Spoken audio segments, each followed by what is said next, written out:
Okay, we're gonna kind of lay out a little bit of the structure and then get started so we stay on time today. Thank you for coming today. We kind of have two things going on at once. We have the summer series, and we welcome everyone who's here for the summer series. My name is Jonathan Sandberg. I'm the outgoing program director. Jason Whiting will be here soon. And then the second part is we have some second-year master's students who are presenting their final clinical projects that will contribute to their graduation. So we're really appreciative of them being here today. So the format will look like this. The students have 40 minutes to present, and then we'll have questions and answers both from the committee and anyone in the audience who wants to ask a question. You're totally welcome to do that. And for ease sake, at 10 minutes till, the three members of the committee will go down the hall to a room and collaborate and then invite the student in and give the student feedback based on the rubric they have. So most important for the students, I want the students to know you present for 40 minutes, have 10 minutes question answer. We'll adjourn, we'll go down the hall, the three of us, and then we'll invite you in to give you specific feedback, okay? So we wait for the invitation? Yeah, it's just like a thesis. We'll go in and chat and then we'll invite you. Just be close by so we can find you. So our first presentation today is by Jessica, and it's on bipolar disorder. So we're thankful you're all here, and we'll turn time over to you. I'll give you 5 and then 2 minutes at the Okay, end. perfect, thank you. Okay, so I'm talking about bipolar disorder and treating it from a family lens. So it's not so much about just treating the individual, but from a family perspective. So with that, I'm going to start with kind of an introduction of a case that we're going to walk through. So someone can read this starting at the top line after kind of the overview with Jasmine. Someone read that for me, please. Out loud to the group. Yes, please, thank you. The Rodriguez family, Diane, mom, Bert, dad. Did you say that? Or you could just start at the end where it says Jasmine. Oh, Jasmine was diagnosed with bipolar disorder at 21 after being hospitalized for a manic episode. Looking back, the family reports seeing signs starting around age 15. For years, they thought Jasmine was just an emotional girl who could have a really bad temper. She would get really low and not want to do anything but sleep and watch TV. Then other times, she was the life of the party. But at the drop of a hat, she could get really irritable and mean. She really knew how to insult her family. Her words would come flying out of her mouth like daggers. Bert and Diane didn't know how to parent her and often fought about the right way to discipline her. Did she need more love because she was depressed, or harsher consequences to punish her for acting out? Her siblings had an anxious attachment to her, never knowing if she would be the loving big sister that they adored or the bully that made them feel worthless. Jasmine did well in high school and always had good friends, but has been having a harder time in college. She struggles to stay on top of her assignments, yet other times she really excels. Her moods seem to follow her relationships. Currently in depression following a recent breakup. The family is exhausted and overwhelmed with the issues they have been dealing with for years. They feel mild relief from the diagnosis, but also a great deal of sorrow. The question they keep asking is, what do we do now? So how would you guys feel if this was a presenting family coming to see you? What would your reaction be to this, to hearing this story? You can just kind of throw it out there. I'll be like, what do I do now? Yeah, kind of asking the same question as they are. Yeah, maybe a little overwhelmed. Yeah, so that can be a pretty common response. I wanted to show this video. I felt like this captured pretty well what it's like for a person dealing with bipolar disorder, and captures the emotions of how hard that can be. I'm kind of jumping into the middle of the video because it's a long clip. And so before this, she kind of gets distracted by seeing herself in the video, and she'll like make comments about how she doesn't feel like she looks good. But the purpose of this video is she's supposed to be tracking how she's feeling and capturing her emotions and her moods. So. Or they're doing something, they're vacationing, they're like, how are you? Are you doing? Also, I need to warn you, this says the F word a lot, which is really common with bipolar disorder, but because that is not something we hear very often sometimes. If you want to plug your ears or step outside, you're welcome to, but just a warning, it will say the F word quite a bit. So anything fun, and it was like, how the fuck do you respond to that? Like, me having fun, like, every fucking day is a struggle. Every fucking day. Like, it doesn't matter if I'm feeling good, it's never, like, there's always something scary about it. Something that hurts, like it's too much, and I don't even think that I'll remember what's going on. Like yesterday, I was so high that I felt like I was almost coming out of my body, and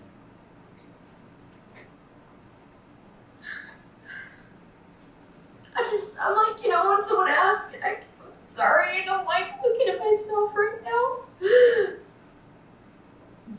I feel really gross. So,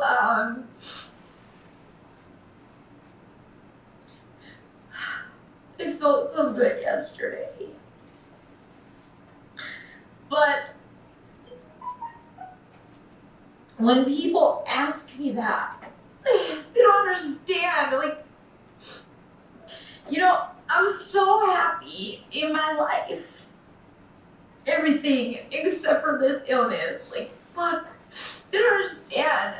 People that have this, like, we fucking wake up and just everything is like, oh, please let me not feel like shit. Please let me not hate myself. Please let me be able to interact with people. Let me be able to just get through this fucking day. Whether we're high or low, it doesn't fucking matter. There's always like something scary about it, and I just. So when I say, they're like, oh, are you doing anything fun? And I'm like, I'm out here trying to fucking live. Like, what? I'm just trying to go to the gym, go to work, pay my bills. Like, I'm trying to make it. You know, they don't.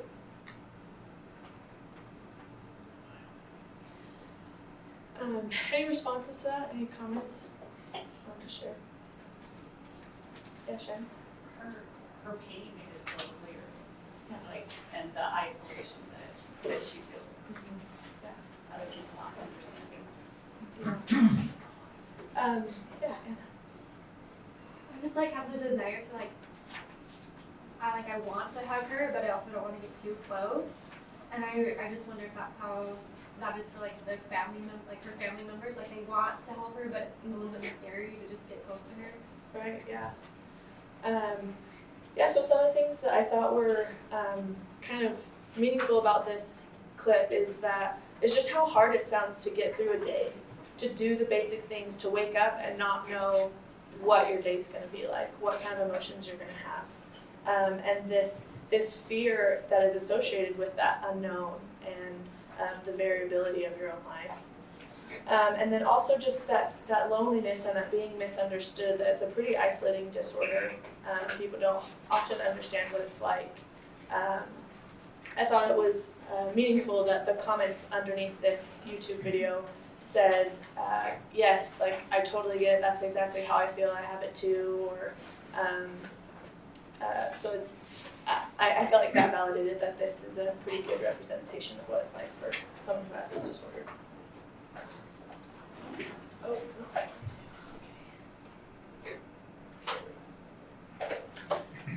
So as we are presented with these types of people, here are some things that are correlated with this diagnosis from a family perspective that will be helpful when you're assessing these clients. I'm not going to go over so much about the DSM diagnosis and how to diagnose bipolar disorder. You can look at the DSM for that. But for treating it from a family perspective, one thing to understand is that oftentimes bipolar disorder is correlated with affectionless control, which is basically authoritarian parenting. So it's high in control and low in warmth. That is associated with being hospitalized for depression more than mania. It also can increase the severity of symptoms. And then abuse also has a really strong correlation with bipolar disorder. They found in a study of bipolar disorder and depression that those with bipolar disorder were more likely to report abuse than those who were depressed. And when someone has been physically abused and sexually abused, they are more likely to have early onset bipolar disorder. They tend to cycle through the phases more frequently and faster, and there's increased suicide attempts. Physical abuse on its own usually predicts more manic symptoms or can manifest in more mania, and like neglect and trauma can also increase the severity of symptoms. Then going to the next point, the lack of coping skills can make a pretty big difference for the person experiencing bipolar disorder. If the person can be managing their own emotions, their own reactions to the bipolar person, that can help the family function more smoothly. It also acts as a really good preventative if the parents have good coping skills, because then they're modeling good coping skills for the child with bipolar disorder. So if they don't have those good coping skills, then it further can impair the person with bipolar disorder because they don't have the positive modeling. Going back one step to abuse, I forgot to mention that when a child is physically abused, it can alter their brain functioning, which can impair their emotional regulation, which is basically what bipolar disorder is really intense emotional fluxes. And so if they're already struggling to manage their emotions due to abuse, then it just makes it worse. Those two are pretty connected. So moving on, the bipolar disorder is highly connected to, it's a genetic disorder, so it's connected to a family history of bipolar disorder. You are 10 times more likely to have the disorder if you have a family member who has it. Most oftentimes, children who have like a diagnosis in their youth can be more likely to later get a diagnosis of bipolar disorder. Family functioning is also really correlated with issues with bipolar disorder. When families have poor communication skills, not clear roles, or emotional responses or behavior control, that can increase the severity of symptoms. And then expressed emotions. So when a family that has high expressed emotions, there's usually a more negative emotional climate, and there's more conflict, and the rigid patterns can are correlated with bipolar disorder. So some things to keep in mind when you are presented with a bipolar client, to really assess for what their family system was like, and to get a better picture of what kind of trauma they might need to work through, and what might be contributing to some of the stresses that throw them into a manic episode or a depression. So then on the kind of the other lens, assessing the family for what things they might be experiencing. With such a crazy disorder, not crazy, that's kind of not the word I should be using, but with such an intense disorder, family members can often try to make sense of what's going on or why this happened. A research study found 3 things of what the family members tend to attribute bipolar disorder to. They would say that maybe it was because of the trauma that they experienced as a child, so from abuse or the loss of a loved one or divorce. They also blamed maybe substance abuse. If a child started using drugs or alcohol at a young age, they said that's why things got so bad, because they started self-medicating. And another one is that the parents often blamed themselves for their parenting style and said, if I had been better at this, then maybe things wouldn't have gone as poorly. So that can be a really important thing to talk about in therapy with the parents, to help take some of that blame away and let them know, like, yeah, some of these things may be correlated, but this is a genetic disorder and like we can work through this. There's a huge caregiver burden. There's, helping them manage their emotions and helping them stay on medication, there was another research article that kind of captured themes of what it's like to be a caregiver of someone with bipolar disorder. And the themes were their life was engulfed in chaos, they were scared and frustrated, they felt alone and shunned away, and it hurts, but it's worth it. So those are some pretty powerful things. It can be a really emotionally taxing experience for all the people involved, not just the person experiencing the bipolar disorder, as we saw in that video clip, but the family members trying to care for them. They also found that this parenting stress is there when the family member with bipolar disorder is either manic or depressed, but also when they're eurythmic. So when they're in remission and things are going well, there's still that stress of, are they going to all of a sudden become manic again, or are they going to become depressed again? It's not like when they're good that everything's fine. Things still seem to be pretty stressful for the family members. Another thing is that due to the severity of caring for someone like this, family members often experience job loss or change in jobs, which can be a reduction in income. Sometimes with the disruptive behaviors of bipolar disorder, it can lead to legal issues, and so dealing with arrests or things like that. And it can get in the way of just social and leisure activities that the family would likely do without the disorder. These can also lead to mental health struggles for the caregiver. They have been linked with depression and anxiety and lack of sleep. It can also be a big strain on a parenting and a marital relationship. So, something to be aware of when you are seeing these people, that it's not just like, oh, well, that's hard for that person that's in your family, but it's hard for everybody, and there's a lot going on.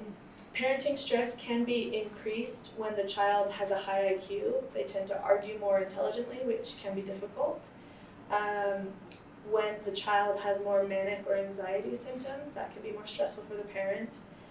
But these can be helped with resources and with teaching coping skills.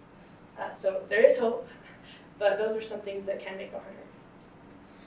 Another thing that I found in the research was that the parents feel pretty disconnected. So you're going to your therapist, you're going to your psychiatrist, you're going to the school, you have your friends and family members, and oftentimes they're telling you very different things and can be pretty judgmental. And so these parents report feeling really overwhelmed and really isolated.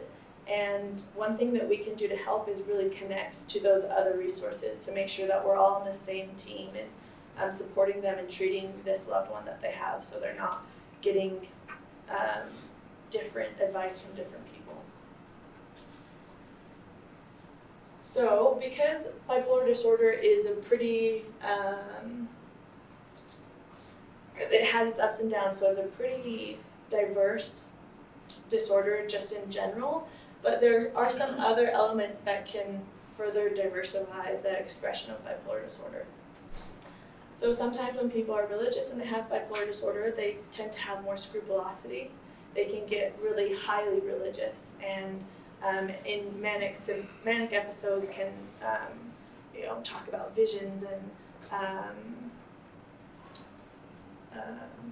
like religious things. And so that's something to be aware of. The average age for onset of bipolar disorder is around 17, 18. So when a family presents itself, it can be difficult to really bring the family members in if they're already at college, but that can be a really helpful thing for treatment. And typically when the child is younger and it's more early onset, that can be more stressful for the family. So being aware that how age makes a difference. And regardless of the age that they are diagnosed, it's a lifelong disorder, so at some point there will need to be some kind of processing of, okay, your life expectations are going to change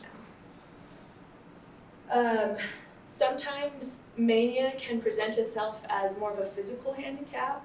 They can be really sensitive to light and sound and touch. making it hard for them to go out and about and do their daily life. And so that's one way to that it might manifest itself differently. From what I read, bipolar disorder is linked to more higher income families. It's more tends to happen in more high income families, but it is a financial burden on any family that happens, or anyone who's diagnosed. The treatments can be expensive. The it can be typical of mania to have increased spending, which can result in debt and losing jobs, and it can be a real financial burden. Some of the gender differences for females, there tends to be more rapid cycling, so they go from the bipolar or the mania to depressed more quickly, and they are more likely to have comorbid diagnosis, so they might have bipolar and anxiety or something like that. Bipolar disorder is 30% of people who are diagnosed with bipolar disorder end up committing suicide. Males are more likely to complete suicide, so that's something to be aware of when treating a male. There are a lot of treatment options for someone with bipolar disorder. There's a lot of things that need to be focused on. Treating the cognition. So like as we saw in that video, that woman would see herself probably have a thought, oh, I look ugly, and that would kind of derail her and kind of heighten her emotional experience of feeling frustrated. So dealing with some cognitions and dealing with emotional regulation, teaching them skills to emotionally regulate is incredibly important. There's also a lot of trauma associated with disorder. It's correlated with that, but also kind of in the case VNAT we talked about earlier, in manic episodes, they can be really hurtful to people around them. So that can be necessary to process trauma with the family. And helping them with resources and coping skills. Another thing that is really helpful, the interpersonal social rhythms theory or therapy, that really focuses on helping them get into routines. When bipolar people get out of a sleep rhythm, it can trigger some mania or depression. So helping them have a consistent time of going to sleep, have consistent schedules, that can be a really helpful thing. But the treatment I want to focus on today is family-focused therapy. This was developed by David Milowitz. And this is the book that he wrote about it. I think it's really helpful for any of you wanting to go on and do more of this. This book is a really good resource. So the goal of this model of therapy is to help the family find a new equilibrium. That's kind of the overarching goal. Some of the other goals are to teach the family about the causes and the prognosis and self-management, then helping them communicate more effectively, accept the necessity of ongoing treatment, and help them really re-engage in society and the workplace. So with that kind of overarching goal of helping them find a new equilibrium, there is this necessity of taking this family that had, its own patterns and its own cycle and system, and then it's a huge shift of, okay, this person is different. We might need to treat them differently. We need to have a different system of how we interact with them so that we don't perpetuate these cycles, so we don't trigger them into a manic episode or a depression. So this model of therapy is set up in 21 sessions over 9 months. So kind of 3-month periods between 12 weeks, 6 weeks bi-weekly, and then 3 months of once a month. This model of therapy has shown to be pretty effective. It improves the recovery from mood episodes, decreases severity of symptoms, reduces frequency of symptoms, and decreases family conflict. But it does take about a year or 2 to really see improvement. The family has to learn all of these things about bipolar disorder, learn the skills, to act differently and then really make them a consistent part of their lives.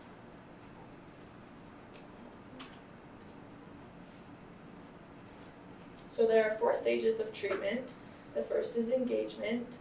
So telling the family, hey, there are going to be 12 weeks where you need to come consistently, and this is what it's going to look like. It's going to take a while to start seeing progress, and really creating an alliance with each member of the family to keep them all engaged and on board with treatment. Then the next phase is psychoeducation. Helping the whole family understand just the process of the disorder and what it's going to be like, that there's going to be further relapses, and just more of have an understanding of the timeline of the disorder can help them feel ready to engage in treatment, and help them get the seriousness and the necessity for this kind of intense treatment. So then it's a process of teaching them communication skills and problem-solving skills so that they can interact better and tackle the issues that come with just the disorder that will keep coming, the issues. So kind of how this change happens in this model are through these 6 objectives. So the first one is to integrate the experience.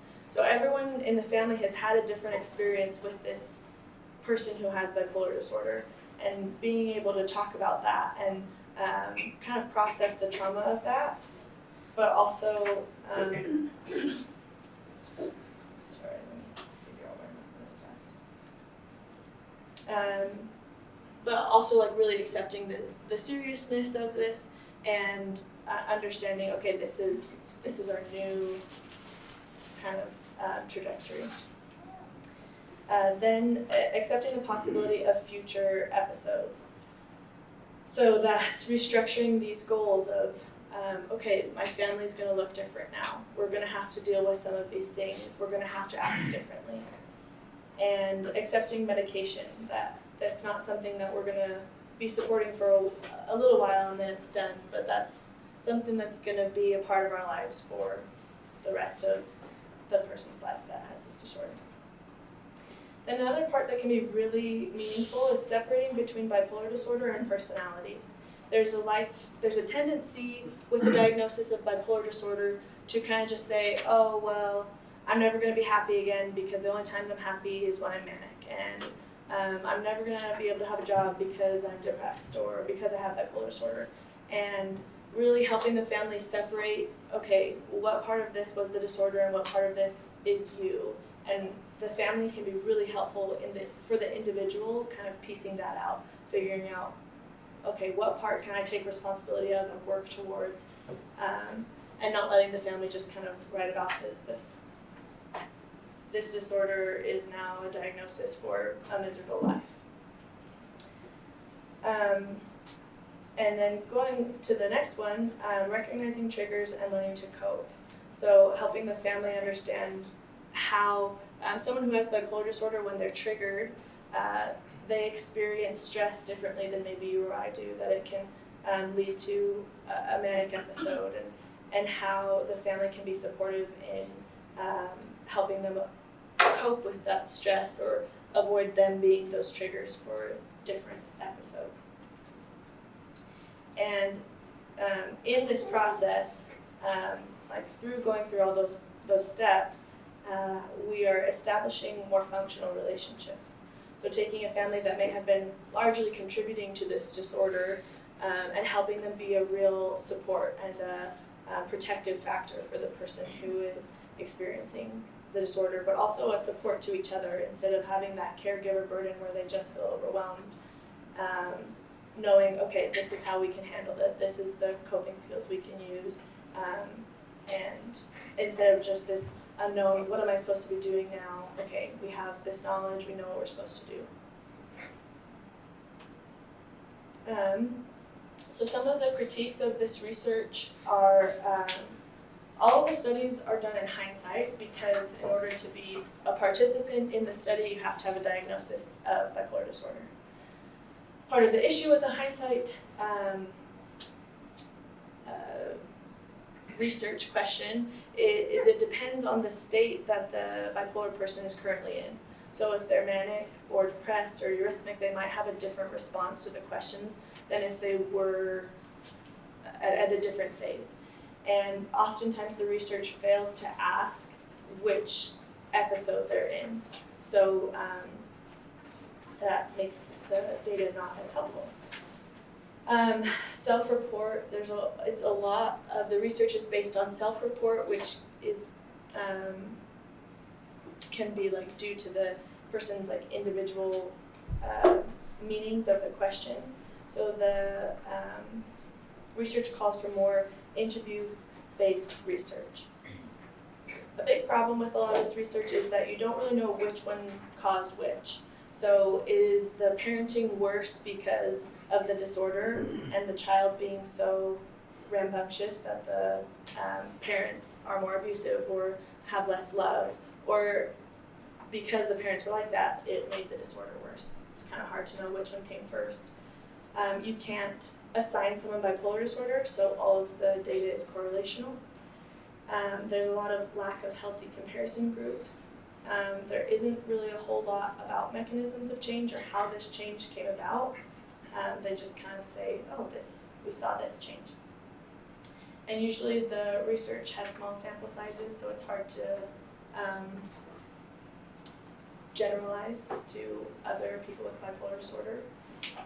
And the onset of bipolar disorder isn't always taken into consideration. So they may say that it's like, oh, well, they came in and were hospitalized at this point, but they may have actually started experiencing symptoms years before, and that isn't always taken into consideration.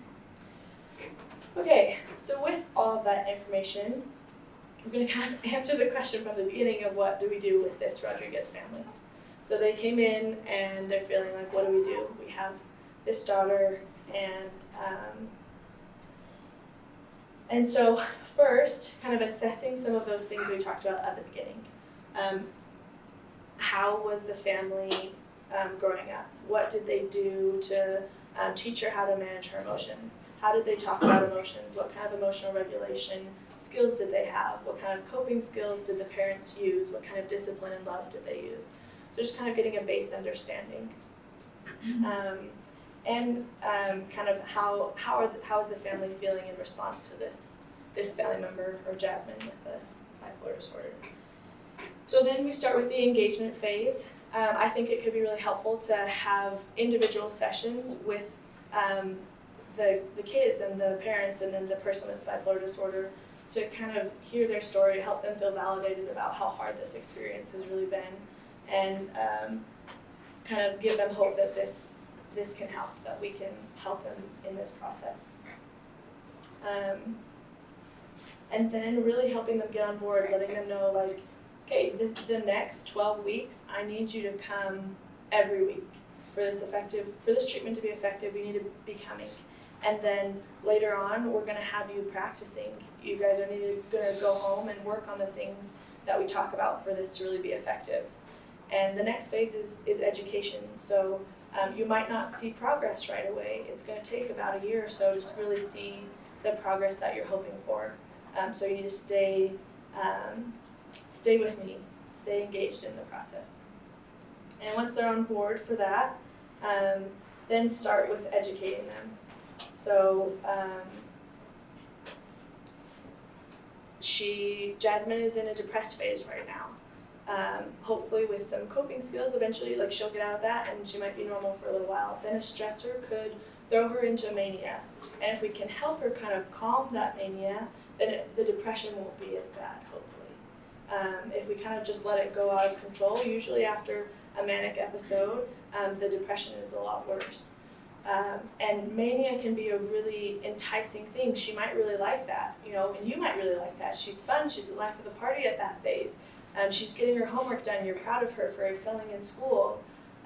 But we don't want to support that too much because that can lead to worse depression and it can spiral out of control as well.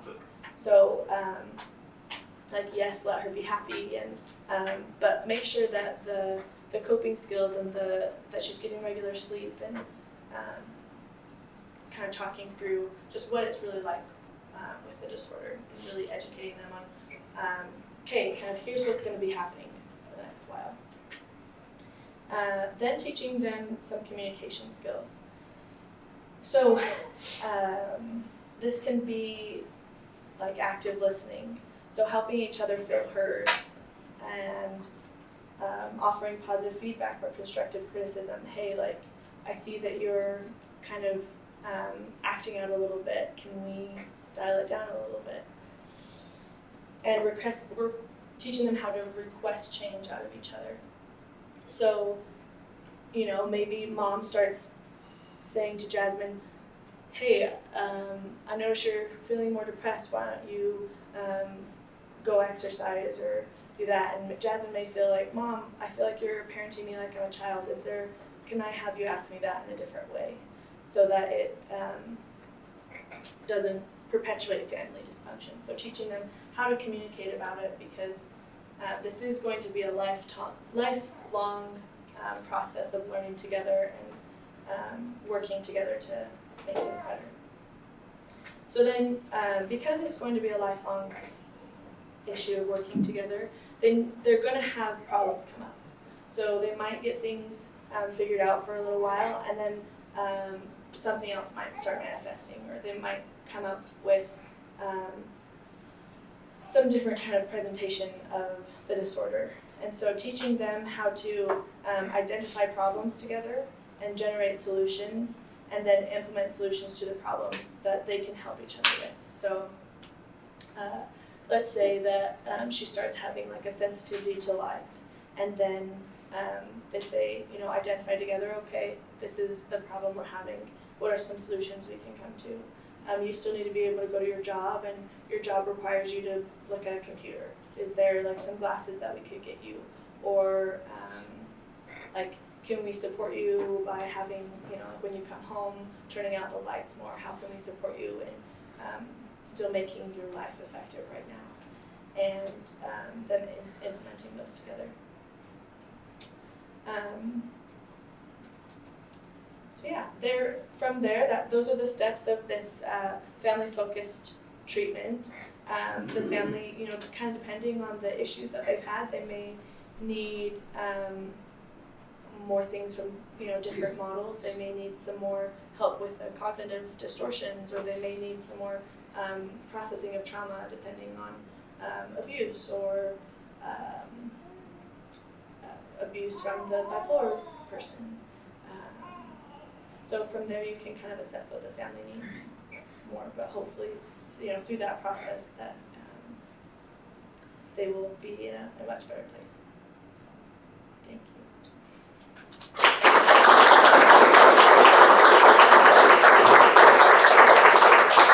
Thank you. So we'll have 10 minutes for questions and answers now, and the audience is welcome to participate. Can you go back a couple slides to the one where you outline the treatment? That one right there. Can you walk me through, just pick one of the mechanisms of change and walk me through how, well, except the medication one, I don't want to do that one. Pick one of those and walk me through how that would look with a bipolar client in this model. Does that make sense? So you kind of told us what they were. I'd like to get a little more specific about how you would apply that in a therapy session. Okay. So that I can then take that and try it. Yeah. Not as good as you can, but try. So I think the separating bipolar from the personality would be really helpful. Okay. And some of this will be done maybe in the integrating experiences, but kind of just talking about some of the hard experiences that the family has had. So let's look back on what are some experiences that may have been due to bipolar disorder. Okay, one time she got really depressed and like stayed in her room all week. Was that the bipolar disorder, or was that her personality? Well, other times her personality, she tends to like to be around people. She may not be as talkative all the time, and maybe she was less talkative at that time, but she usually likes to be around people. So that being that depressed is not part of her personality. It's maybe that was the disorder. Her personality may be that she likes to, I don't know, add a quick joke every now and again, but maybe not super engaged in the conversation. So something kind of like figuring out, then maybe another one would be like, okay, we had this experience where I quit my job and, or Jasmine quit her job. So that one was maybe just her personality. There was people there who she didn't really enjoy being around because she didn't like their humor, or she just felt like it wasn't a good environment and she didn't feel fulfilled by her job. So it wasn't because she wasn't capable of doing the job because of her disorder.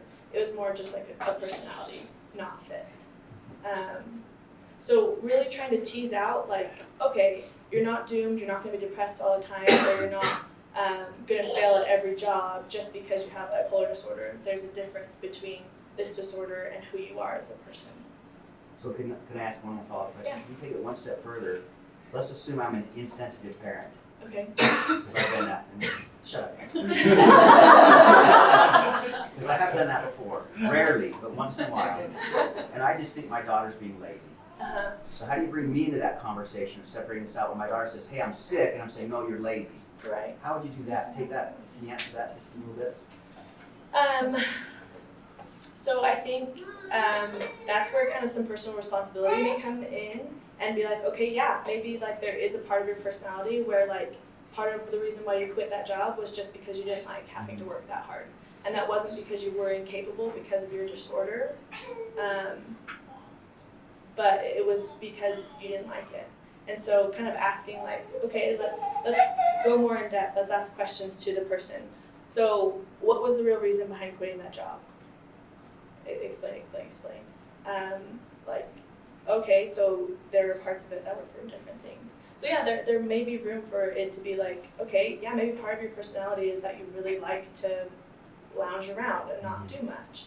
And that might be unrelated to the fact that That you have a disorder. Stress phase of bipolar.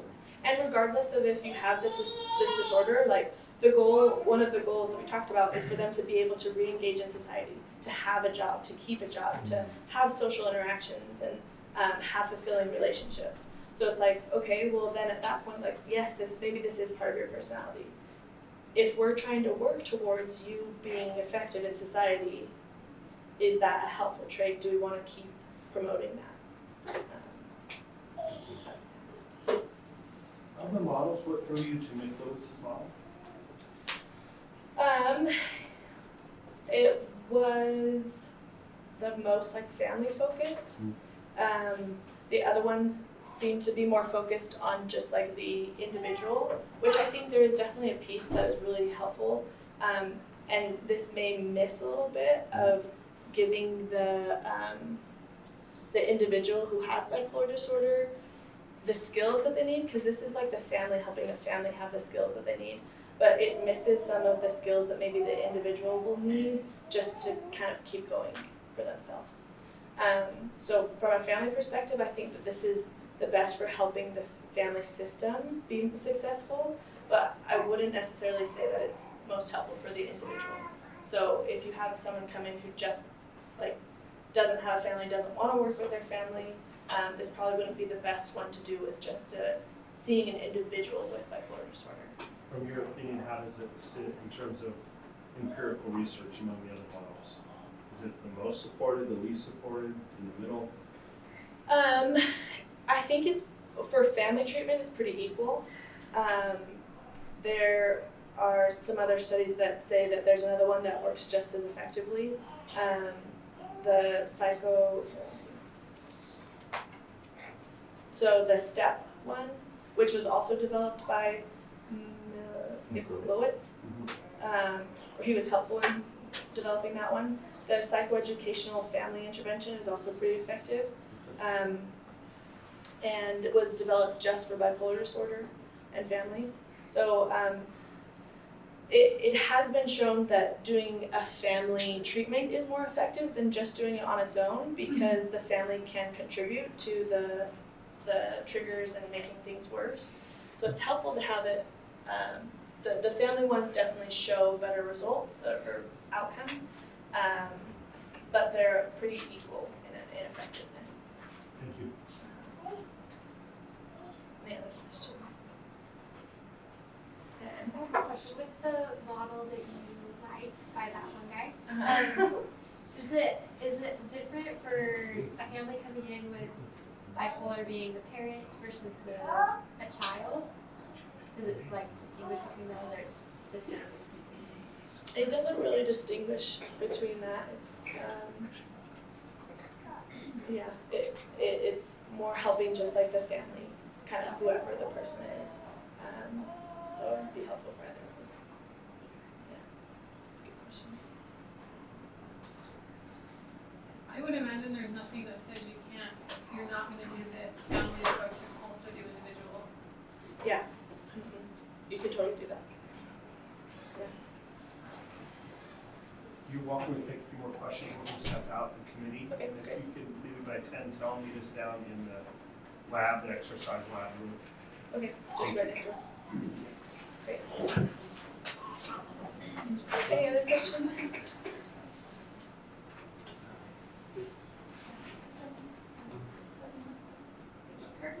yeah. I have a question. So if you were to pick between like more individual models, or if you were to supplement and do both of them together, is there an individual model that you would suggest?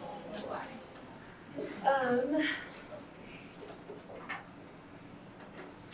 I think that interpersonal social rhythms therapy is really practical, which I think can be really helpful for like just having those kind of skills. And so I think that, or like, well, that's the other thing that's really, actually maybe STEP.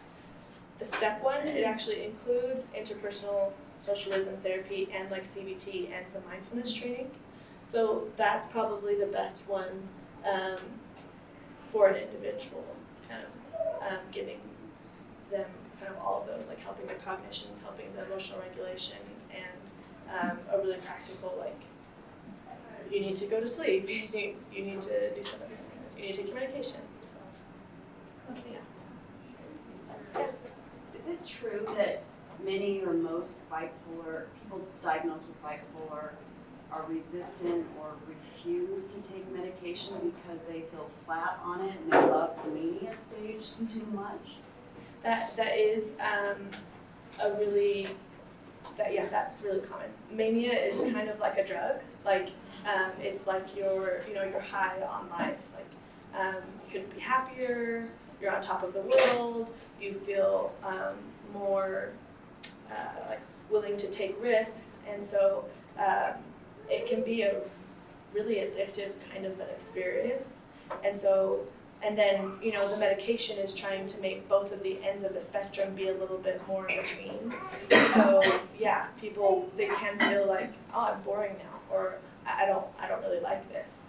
And or once they do get to a place where, okay, the medication has kind of helped me, I'm in a good place right now, I don't need it anymore. So they go off and the same thing happens. So treatment adherence is one of the biggest issues, or medication adherence. Do you know if more suicides occur with people who are not taking medication versus those who are on medication? I don't know that. Sorry. That's an interesting thought. Any other questions?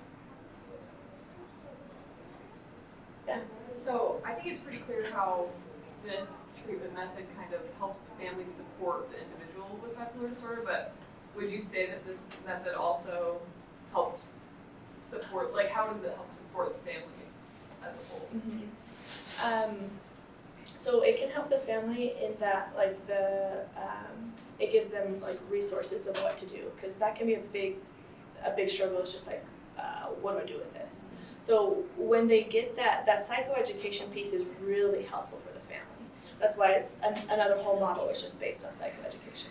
So when they understand, like, okay, what's really happening here, or what can I expect, it really helps them feel a little bit better about the situation, and can help them kind of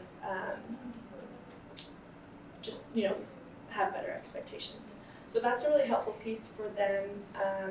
but then also like that doesn't change how the bipolar person may interact with them. So it kind of gives them some tools to be able to interact with that person better, to maybe make less of that a strain.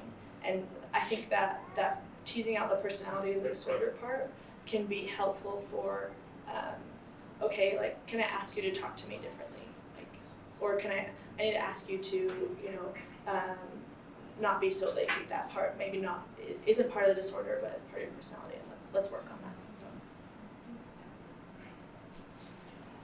Okay. I need probably one last question if anyone has one, or we can be done. Okay. Thank you, everybody. The next presentation is by Shannon Adams, and it's on maladaptive shame. We appreciate everyone's attendance and participation thus far. Please. Thank you. So like Jonathan said, my name is Shannon Adams, and I'll be presenting on maladaptive shame theory and treatment with couples specifically. Now, we will have that question and answer period just like with Jessica, so leave your questions till the end. Unless something just really isn't making sense, then please stop me and we'll get it cleared up.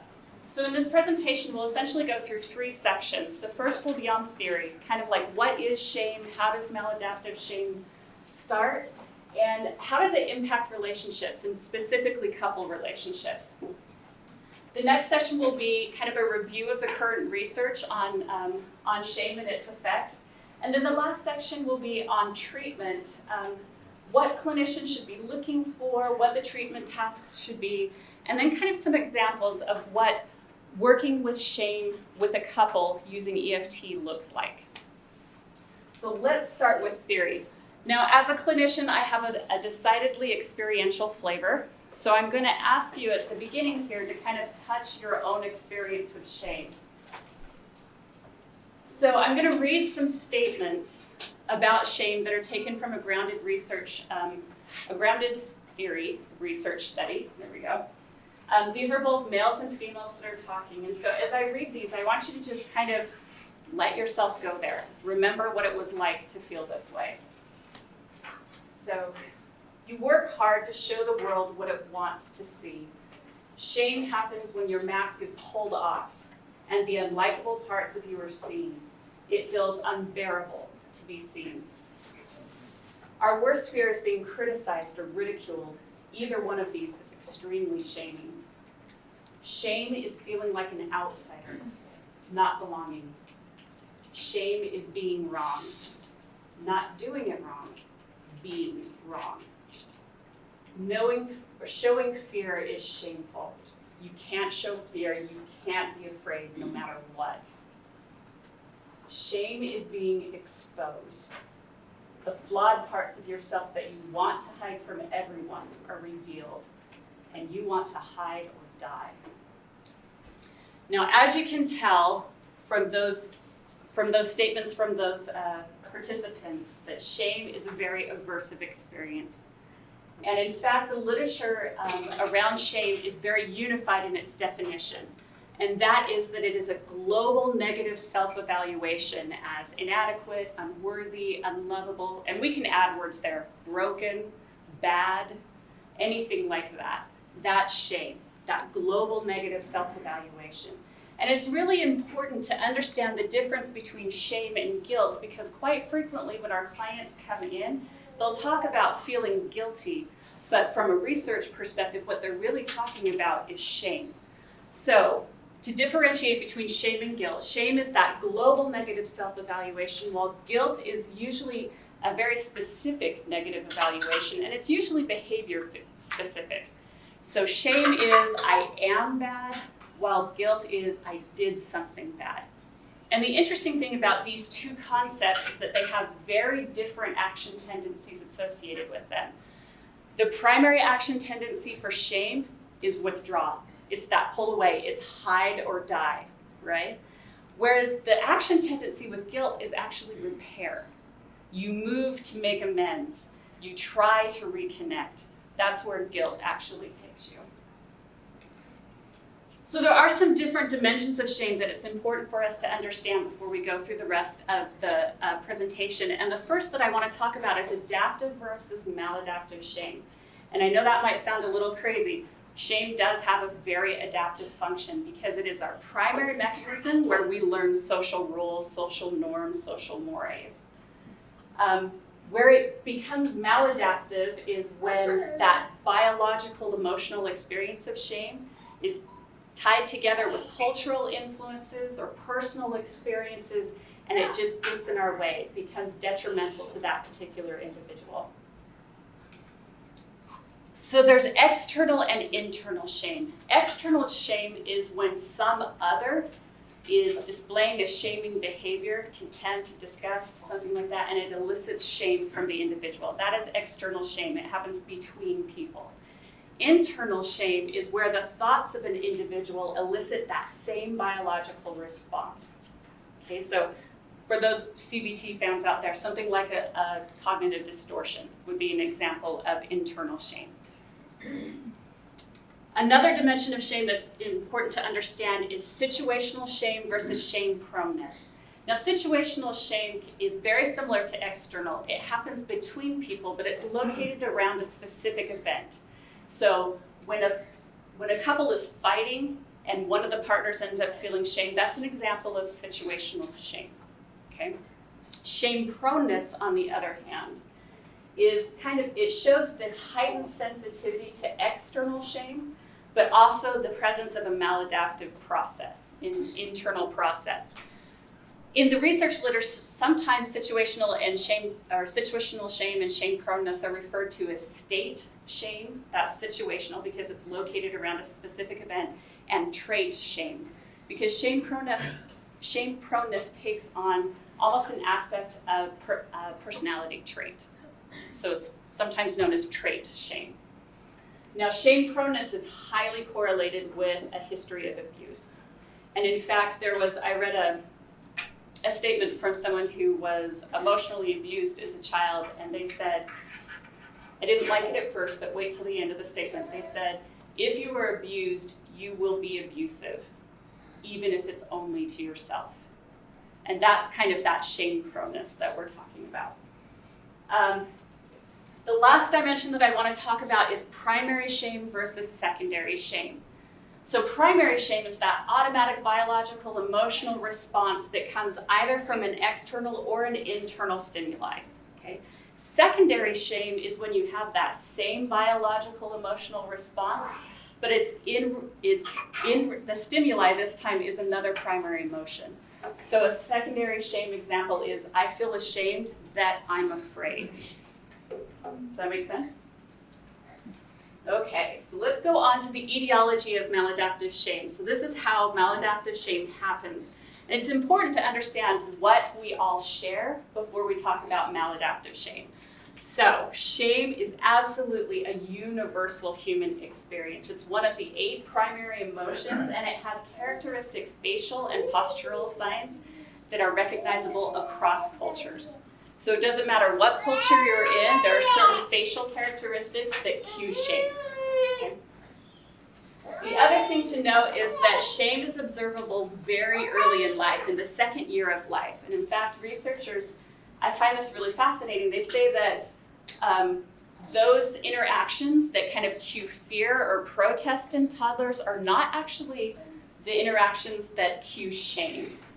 Where shame happens is in reunion interactions, where a toddler's excitement is met with either unresponsiveness or disapproval. That's where they're seeing shame in that 2nd year. Which kind of leads us into this point, which is absolutely pivotal. Shame is interpersonally based. Our earliest experiences with shame are always external. Okay? That's just the way it happens. And in fact, all intimate relationships, if you are close to someone, you're going to feel shame with them or from them, whichever way you want to look at it at times. Okay? That's just the nature of this primary emotion. So all of this is normative. All of this can be adaptive. How does it become maladaptive? In situations of abuse, or what we as clinicians refer to as small t trauma. That's where that adaptive process can be transformed into an internalized maladaptive process. And in fact, as far as abuse, it's those feelings of shame is so integral to the experience of abuse because of the power dynamic, because you have this dominance and subordination inherent in an abusive relationship, that those feelings of humiliation and shame are just intimately connected with kind of their experiences of themselves. And as far as small t trauma, I can give you an example of this where it's not really an abusive situation, but it can definitely lead to a maladaptive process. So imagine for a moment that we have a parent who is actually shame prone for whatever reason in their own history. Because of that shame proneness, they routinely exit from high emotional content. So their child, who repeatedly experiences the unresponsiveness of the parent around high emotion, can then develop a maladaptive shame process, internal process, because I'm unacceptable if I feel a lot.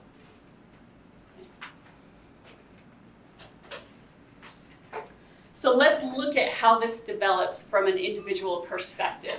Now there are both interpersonal, remember that shame is always interpersonally based, but there are also intrapersonal processes that we'll get to in a second. So that first experience of shame is always external. It's coming from some other's contempt, disgust, unresponsiveness, rejection, or abuse, and it leads right to that biological, emotional experience of shame. Now, shame is so aversive. It actually registers as physical pain in brain scans, that it develops this kind of heightened sensitivity both to social rules and to the shaming behaviors of others. So if it stays in this area of just being highly attuned to social rules, it's adaptive. It's helping you learn. It's helping you know what's acceptable behavior and what is not. But when it becomes where you're really focusing on the others' shameful behaviors, it can spiral into a maladaptive pattern because you're seeing this all the time. The slightest sign of contempt or even lack of attention, even if it's unintentional, right? A lack of attention can be coded as some kind of shame experience. So let's talk about the intrapersonal process at this point. So this cycle itself can become maladaptive. It can remain adaptive. In these interpersonal processes, these are maladaptive. Okay. So the first, because of the aversiveness of shame, we want to avoid it. We want to get out of it. We want to escape. And there are two orientations. We either want to prevent or escape shame. So when we're talking about escaping the experience of shame, the immediate experience of shame, we use tactics. We have coping strategies like withdrawal or avoidance or numbing. Aggression even is a way to escape shame. The problem with these coping strategies is that frequently they lead right back to shame, either because the behavior that we're exhibiting, let's use numbing as an example. If we're numbing through porn use, or if we're numbing through compulsive shopping, or if we're numbing through binge watching 6 hours of Netflix, right? A lot of times those behaviors aren't compatible with our value system, and so then we re-experience shame because we've just done something that doesn't fit our values. The other problem with numbing, for example, all of these have this same problem, but for numbing, is that it can create conflict between partners as well. So if a partner comes in and goes, I can't believe you bought all this stuff again, they're not going to stop and do it's because you were in shame and you were trying to, right? It can create that conflict, which can then lead to shame between the partners as well. So that's what the escaping version of the interpersonal process. The other thing that we try to do is prevent ourselves from ever feeling shame. And the ironic thing is that the most common use of trying to prevent yourself from feeling shame is to self-attack or self-criticize or show self-contempt. And our brains cannot tell the difference between this and this. So guess where it leads? Right back to shame. So the next time you tell yourself, that was so stupid, just remember what you're doing. Okay? So that's kind of from an individual perspective. Let's look at the action tendencies of shame. Now the literature is absolutely unified that the primary action tendency of shame is to move away. It's that immediate withdrawal, like the respondent from that first first slide said hide or die, right? Once shame has become maladaptive, we see a more diverse coping strategies. Not only move away, but move toward or move against. And these correlate with placating or aggression. Now, Brown, Hernandez, and Villarreal talk about these shame screens that the orientations are along this dynamic between withdraw, placate, and aggression. So examples of shame screens around withdraw are hiding or silencing ourselves or keeping secrets. Shame screens around placating are seeking to appease or to please those that we're afraid might criticize us or might show contempt. And with aggression, it's to gain power over other people's, the potential use of violence, or to use shame to kind of get the focus off the bus, to using shame as a shield. Brown refers to it as fighting shame with shame. So this is kind of very individually focused. Let's look at what shame looks like in a couple setting. And this should look fairly familiar for those of you who have looked at EFT. It looks like the pursue withdraw pattern, okay? Because you have this individual who is moving against as they experience shame, and you have this individual who is moving away. Sometimes this individual might, in fact, both individuals might try some aspect of placating in order to alleviate shame. But the reason that I'm saying that this is related to shame is because when we go beneath these observable behaviors and between these secondary reactive emotions, what we find are thoughts and feelings that are intimately connected with shame. Things like, I feel unlovable, or I feel inadequate. And it all gets back to that question of, am I enough? Those are shame. That's shame that we're talking about. So shame absolutely creates this barrier to intimacy between couples. Not just, and when I'm saying intimacy, I mean all forms of intimacy, both sexual, emotional, physical, it doesn't matter. It creates a barrier, primarily through decreased communication, because we want to withdraw, we want to pull away. That decreased communication can lead to a sense of emotional distance, and this is just a nasty little cycle that just spirals out of control, right? Decreased communication leading to emotional distance, leading to decreased communication and further distance. The other thing that can really become a barrier is that sexual difficulties will almost always ensue. Now, whether the shame that a couple is experiencing is actually sex-focused, like in the cases of maybe pornography use or a history of childhood sexual abuse, it doesn't have to be shame-focused because sex is extremely vulnerable. And the last thing you want to do when you've experienced shame from a person a lot is become that vulnerable with them. And so sexual difficulties can occur.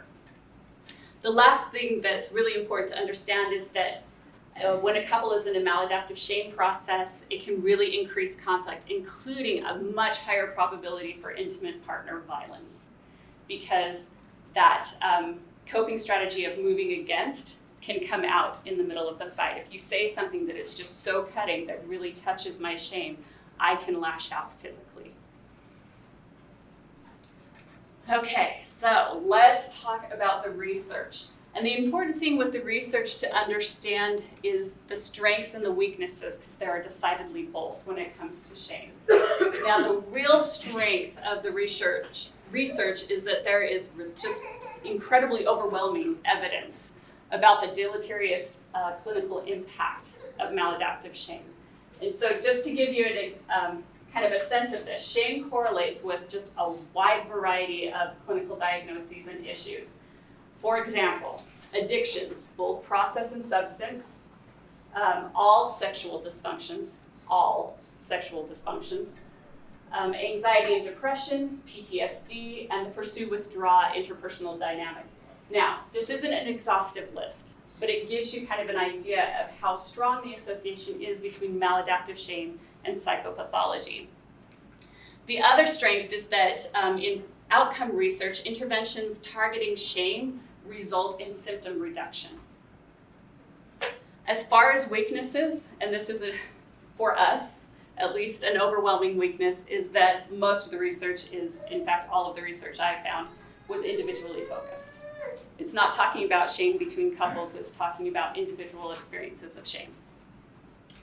The other weakness, and this may not be a weakness per se, but in research studies, shame is usually a mediator or moderator of research instead of an independent variable. And for that reason, why I consider it a weakness, or maybe a disadvantage is a better word, is that you have to look for shame research. It's kind of clustered around specific diagnoses instead of just, let's research shame.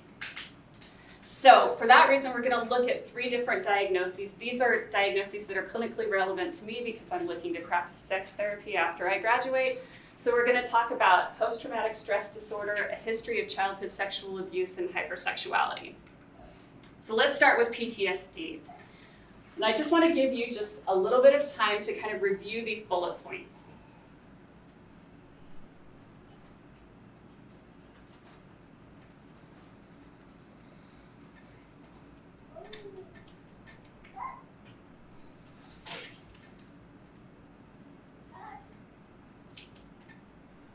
So what I want to highlight with this research on PTSD and shame is that shame predicts PTSD symptoms, and that shame treatment actually alleviates them.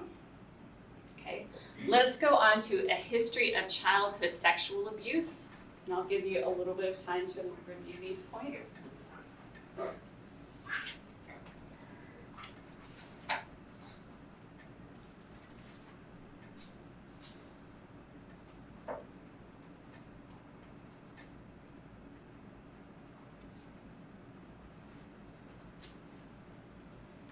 And what I want to emphasize here is that shame mediates the effects of childhood sexual abuse. It's a full mediator in this study. So that, anyway, I won't draw that conclusion. The research doesn't say that, but we'll be extrapolating. Let's go on to hypersexuality disorder. And I do recognize this isn't a DSM-5 diagnosis, but all of the research is tooting that this is going to be included in the next version of the ICD. So hypersexuality disorder, let me give you a little bit of time to review those points.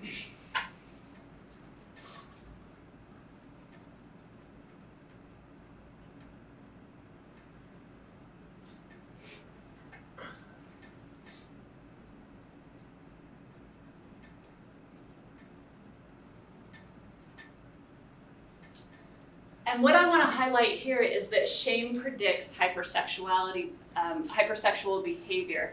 And in fact, in this second bullet point, this bivariate association, what that means is that shame predicts hypersexual behavior, but that hypersexual behavior also predicts shame.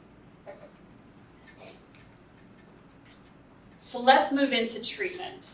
Now, the only shame-focused stage-based treatment models I could find are individually based, either in a group modality or in an individual modality. But the truth is that most models of therapy, regardless of modality, are dealing with shame either explicitly or implicitly. So in the family therapy field, there are primarily 2 models that deal more explicitly with shame. The first is IFS, Internal Family Systems Theory, I said that right. And the second is emotionally focused therapy, or EFT. Now, since I'm talking about shame between couples, we're going to be talking about EFT.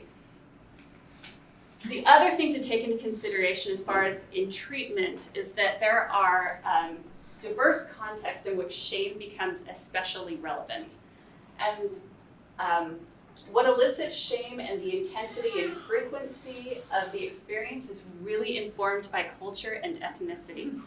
So Iwakabe talked about collectivistic cultures, and especially Asian cultures, using shame instrumentally to kind of elicit that filial piety that is such a strong cultural value. So what this means is that not just parents, but that adults in general will purposefully use the experience of shame to elicit the behavior that they want. That's what instrumental means. Now, Iwakabe says that this leads to this condition, Taijin Kyufusho. I apologize if I murdered that. which is essentially, this is just a class of phobic disorders that are associated with fear of a potential shaming experience in public.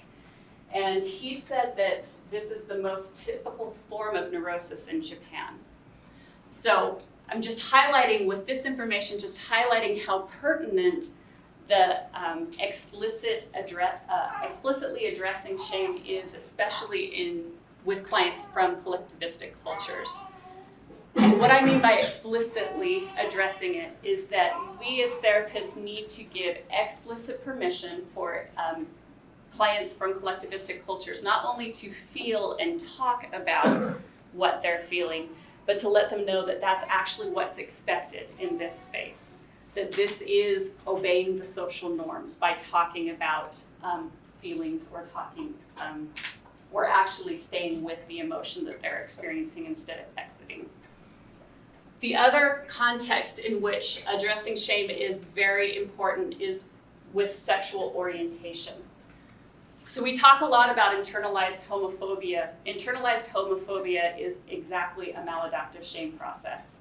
These individuals who identify as LGBTQ+ have received both macrosystemic and most likely microsystemic messages their whole lives that what they feel, what arouses them, who their identity or what their identity is unnatural or shameful or displeasing to God or displeasing to family members.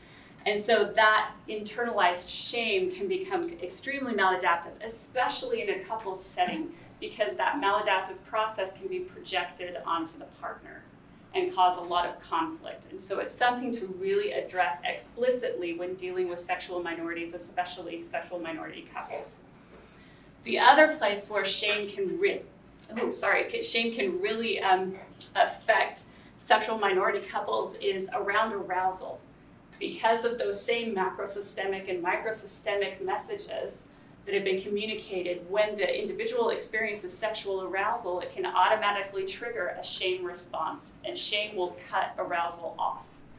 It interrupts the PNS system. And so it can create sexual dysfunction between these couples as well.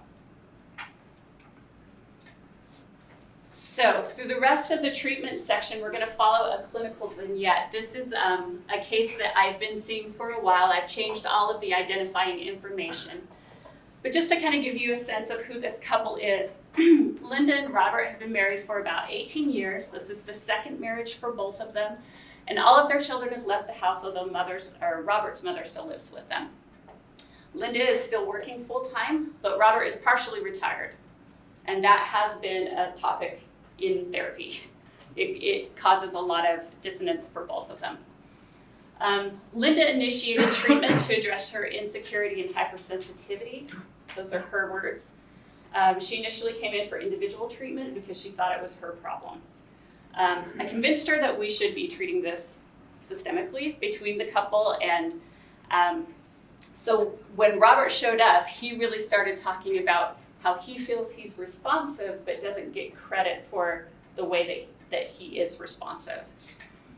As you can tell just from this limited information, Linda and Robert have a really strong pursue-withdraw dynamic between them. Now there's very little actual harshness between this couple, and in fact what we talk about in session more often is that they walk on eggshells around each other. And this is where shame comes in, because they both kind of have this shared shame experience of, if my partner hurts, I'm a bad person. And so that's really what we're trying to address with this couple.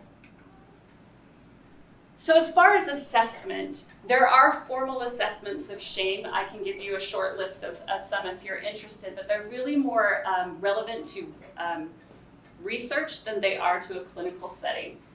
And in fact, if we're going to believe Tandy and Deering, who are kind of two of the big gurus around shame, that shame is, this is a quote from them, ubiquitous in clinical settings. We need to know how to recognize shame in vivo, in the moment. When is a client feeling shame? So they have created these lists. The first one is verbal. So like I said before, clients don't come in saying, I really have a problem with shame, unless they've read Brené Brown, right? Right. But so these are some of the words that clients will use to kind of cue you in that what they're experiencing might be shame.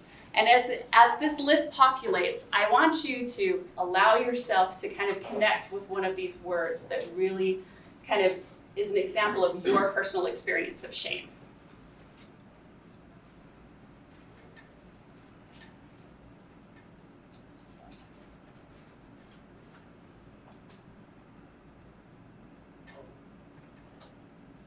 Is there anyone that's willing to share their word? I'm not going to ask for your experience. Just your word. Humiliated. Humiliated. Yeah. I can almost feel the blush on my cheeks as I say that word, right? Humiliated. Anyone else? Unworthy. Unworthy. This is one that I think is particularly pertinent in our culture in Utah Valley. Whether we're LDS or not, that really gets transmitted a lot. I know the one that hits me always the most is exposed. I like looking competent, and when I'm exposed, that's really shame. So, let's look at the nonverbal list. And as this populates, I want you to see if any of you've experienced any of these in maybe your most recent or the most recent last couple sessions that you've had.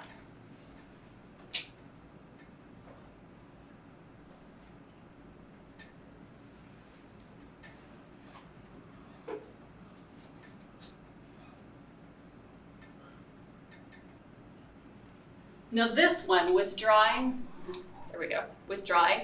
is particularly pertinent to EFT. EFT practitioners will talk a lot about clients exiting the emotion.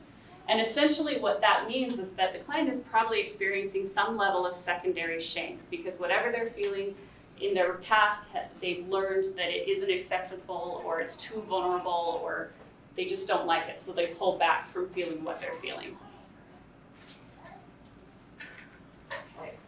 So this is taken from a transcript of a session. All the transcripts that we read are the same session with Linda and Robert. I'm going to give you just a little bit of time to look at this. I want you to identify maybe one or two moments where Linda or Robert you think is feeling shame.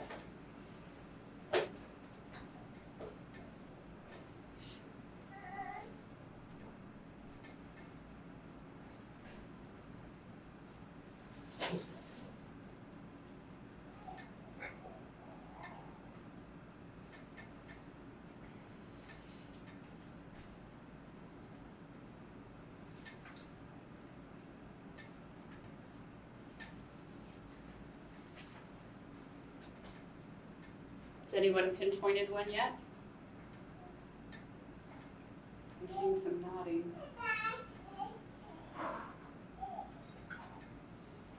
Can someone share one that they've seen? Maybe Linda's I don't know, kind of like, oh, I'm gonna back up and stop saying things. Right here. Yeah. I don't know. I don't know. Right? It's kind of she's sensing that danger, right? Robert's averting his gaze when he's talking about her being the breadwinner. Exactly. And that's a really big cue because we have the nonverbal here, and then he launches into content that past sessions have really showed is pretty tender for him, right? This absolutely is a shame moment, yeah.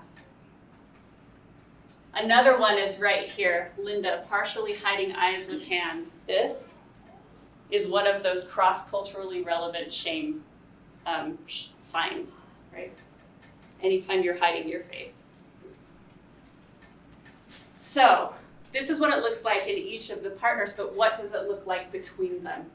So this is the assessment piece of EFT that's really pertinent to the shame cycle between a couple, is as we learn Robert and Linda's dance, we kind of see what touches their shame.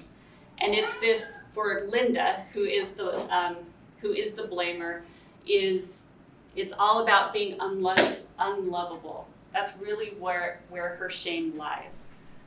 With Robert, it's more this aspect of feeling inadequate or failed. And both of them are asking if I'm not, what if I'm not enough for the other person? The important thing to note too is that blame doesn't always have to be against the partner. Sometimes it is with with Linda, but more frequently her blame is self-blame. She starts talking about, I'm so needy, I wish I wasn't this way. And the interesting thing is that when she does this, you still see Robert go right to, I have failed, because she's hurting. Okay.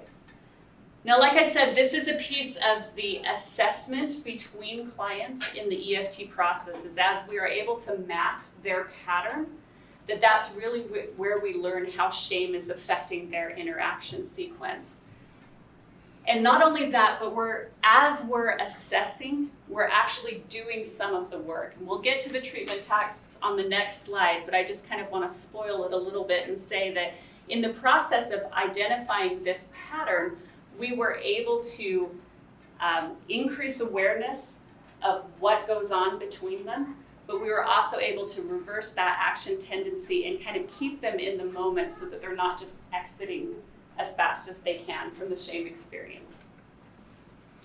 So treatment tasks and mechanisms of change, like I said, we're not talking about a stage-based model with shame, but what we are talking about are some kind of universal treatment tasks that can be applied to any therapy model. And these aren't linear. In fact, most interventions will actually use multiple of these treatment tasks at the same time. So the first one I want to talk about is that increasing awareness and mindfulness. Now, like I said, the primary action tendency of shame is withdraw. And so a lot of times individuals or couples that are in a shame cycle, they're so withdrawn that they don't know what they're feeling anymore. They don't have the words to describe it. They just know it's bad and they want to get away. And so a piece of that is really increasing their awareness, their ability to talk about it. The next treatment task is to establish an adaptive distance. And I want to be clear, this distance is not withdraw. What it means is that they're still in touch with the experience of the emotion, but it's not overwhelming for them. So we want to go from a place where a client is saying, I am broken, to a place where they're saying, I feel broken. Do you see the difference? That's the adaptive distance that we want to create. The next one is to reverse the action tendency. This is absolutely dependent on assessment because you need to know what that individual or that couple's action tendencies are. And so reversing the action tendency might look like transforming withdraw into approach, but it also might look like interrupting that self-criticism intrapersonal cycle. We absolutely have to address co-regulation and self-soothing because these couples have been so locked in their process, they don't really know how to ride the wave of emotion and get to the other side because they see that wave coming and just exit, right? So part of what we need to do is to teach them between the partners, be able to downshift their emotional level. And also to do that internally.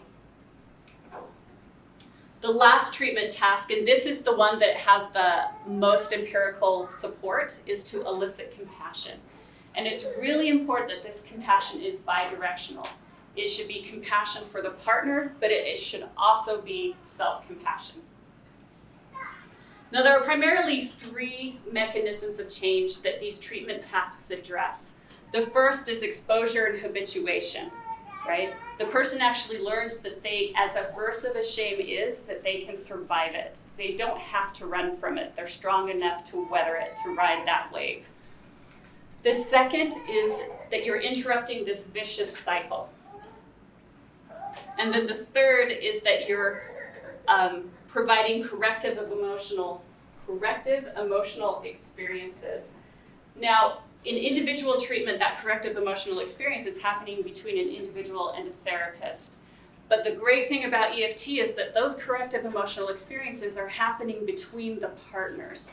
And because of that, it's something that they get to take home with them and practice at home and have kind of as part of creating a virtuous cycle instead of a vicious one. Oh yeah. So emotionally focused therapy is a stage-based model, although it's not exclusively shame-focused. Most of the shame work in emotionally focused therapy happens in these first 2 stages of de-escalation and changing interactional patterns. Now, a significant part of the shame work in the de-escalation phase is mapping that cycle, because you're teaching them to stay with the emotion, you're getting them to be more aware of what's happening between them. And so a lot of work is done there, but we're gonna focus right now on changing these interactional patterns. So the two shifts that you're really looking for in EFT is this withdrawal, re-engagement, and blame or softening. And once these shifts have occurred, you know that you've actually done a lot of good shame work, because this withdrawer doesn't feel like they have to run away, and the blamer doesn't feel like they have to be aggressive in order to escape that emotion. So let's look at what this can look like with a couple. We're going back to Robert and Linda here. This is the same session, and if you look at this red, the red text here, I'm using the EFT intervention of deepening and heightening. I'm repeating these thoughts that Robert finds so aversive. So what I'm trying to do is to reverse that action tendency with him. I want him to stay in the emotion, even hearing what really hurts him, and bless him, he doesn't. Okay, usually he would get flat affect, but right here, he's able to feel it. This blue section here, I'm using emotional conjecture. I imagine that that's painful in order to open up a space for Robert to really explore and increase his awareness of his shame experience. So he talks about when he feels this way, he puts up these walls. Okay?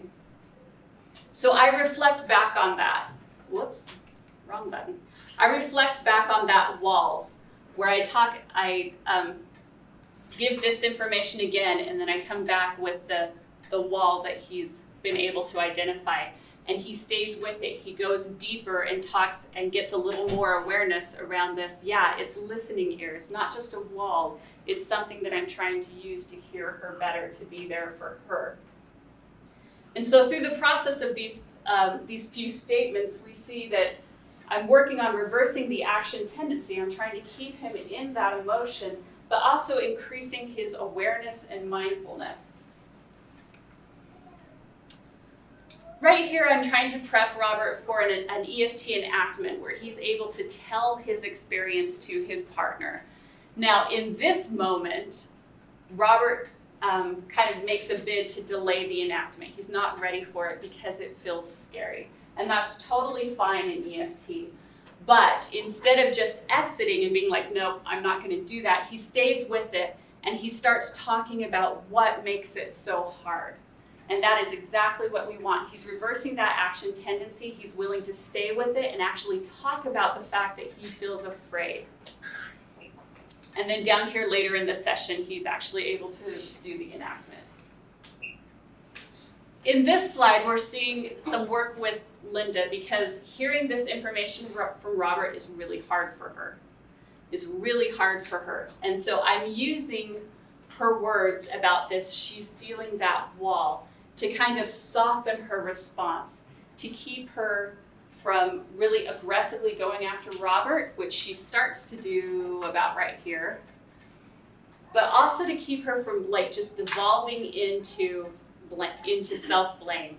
And so you'll see I'll come here with this idea of you're really just trying to reach him through that wall, which is using the reflection and the softening to help her co-regulate, to help her kind of practice that self-regulation. So do you have any questions? Can we go? Yeah. Go ahead. Can we go back past the vignette? Yep. Farther? Okay. So I want to ask you, I was really intrigued by your presentation of adaptive versus maladaptive shaming and your ethnic type. Okay. That was fantastic. So in your reading or in your experience, have you found that some cultures tend more towards this adaptive shame? And if so, why? I haven't read anything that talks about cultures that are more adaptive than others. They tend to focus on those that are more vulnerable to maladaptive shame. I'm racking my brain trying to think. It would be really nice to isolate why some groups seem to do that better than others. I mean, this is just from the hip, my thoughts. I'm Yeah. like, do a study in Finland, let's see. Okay. You know what I mean? But I don't know. And then the second question I had, do you think there's something unique to the last 30 years in time that makes shame more relevant than it may have been 50, 60, 80 years ago? I do, because I think we have become more isolated in the last 50 years, and the isolation can be a shaming experience in and of itself. I think in addition to that, because I did a lot of my bibliography on sexual shame, the increase in sexual shame is really there just because of proliferation of pornographic material, because it can cause shame. I'm not saying that because I think pornography is the greatest evil in the world. I know some people do, but it's because it can set up an unrealistic, unattainable idea of what it should be, and you're constantly falling short. So I think that absolutely has, those two things, there are probably a lot of others that definitely see an uptick. I think too, we're just not as close. We don't really have a sense of community, and that sense of community is the best combatant to shame. Thank you. Yeah. So I'm really intrigued by your thought, as you said, shame sometimes is a mediator or moderator, I can't remember which one you used, and you're interested in treating sexuality disorders and problems and helping people in that way, but you really talk like shame is a dependent variable, like it's the outcome. Well, and I think that's exciting. I'm not saying it's Yeah. wrong, I think that's kind of exciting because you're saying that we can treat these disorders. I could focus on hypersexuality or sexual impotent, whatever, arousal disorders, but if I treat shame, that kind of takes care of itself. Yes. So is that kind of where you think you'd be heading? Is that absolutely? That if someone came to see you for a sexual problem, it's like, that's great, we can help you. But we're going to focus on this to help with this. Is that exactly what you're saying? Exactly. So what I'm planning to do in my clinical practice is that like 90% of what I do is going to be shame focused. Like, let's talk about the messages. Let's talk about what it feels like and explain that to a partner. And like 10% of it is going to be like directive, like, okay, let's do some sensate focus. And do you know what I mean? But even that, sensate focus in and of itself is an exposure and habituation thing around shame, if you ask me. It's decreasing the anxiety of, that vulnerability. So outstanding presentations and questions like Lee is asking because they go beyond the requirements. So here's another one in that category. So can you overtly link attachment and shame for me, because your presentation speaks to connection all the way through? Absolutely. Overtly link attachment and shame. So essentially, we feel shame when attachment is threatened. When our connection to someone is threatened, when our social position is threatened. And so, I see there's an absolute overt connection between attachment and shame. So what EFT doesn't give us is that overt connection. So I really encourage you to write about that. Because I think there's that's something. a big problem with EFT. Yeah, it is. Right. It doesn't link it clearly enough. And really what you're saying is that if I get people to connect, they'll feel less shame. Yes. That's what you're saying. But it's kind of hard to say though, because I feel like Sue Johnston would say, if I get people to connect, they'll feel less fear. Yeah. Right? And so it's like So there's a problem is that attachment has been linked a little too strongly to Sue Johnston. It preceded her, it's a lot broader than right, that. that's true. And so I would encourage you to think about making that overt in your practice and at least in a blog. Because I don't think shame is as easy at the state level or national level. Yeah. Because shame isn't as easy to understand conceptually for clients as connection is. So when you say you feel shame isn't as powerful as you feel shame because you're isolated and you feel unloved, let's find ways for you to be connected. That's language that clients can understand. Right. Well, and the thing is, and this is a place where there's a lot of dialogue here in the literature between shame researchers about, is it important for the client to label it as shame or is it not? Right. I kind of fall on I don't think it matters, as long as you hit the emotion, as long as they feel it. So in that vein with things like pain, which is highly related to shame, would that follow the same patterns that you've outlined? And fear and I'm talking emotional pain. You mean like emotional pain? Emotional pain or fear or syllabus-based contempt. Yes. Would they follow similar patterns or would they be very different, you think? I think they're all kind of related, but I see them as very related. Usually when I tell a client, it sounds really painful. In my head I'm thinking you're feeling there's shame. Some shame going on. Yeah. Okay. So usually when I say emotional pain, I'm meaning shame.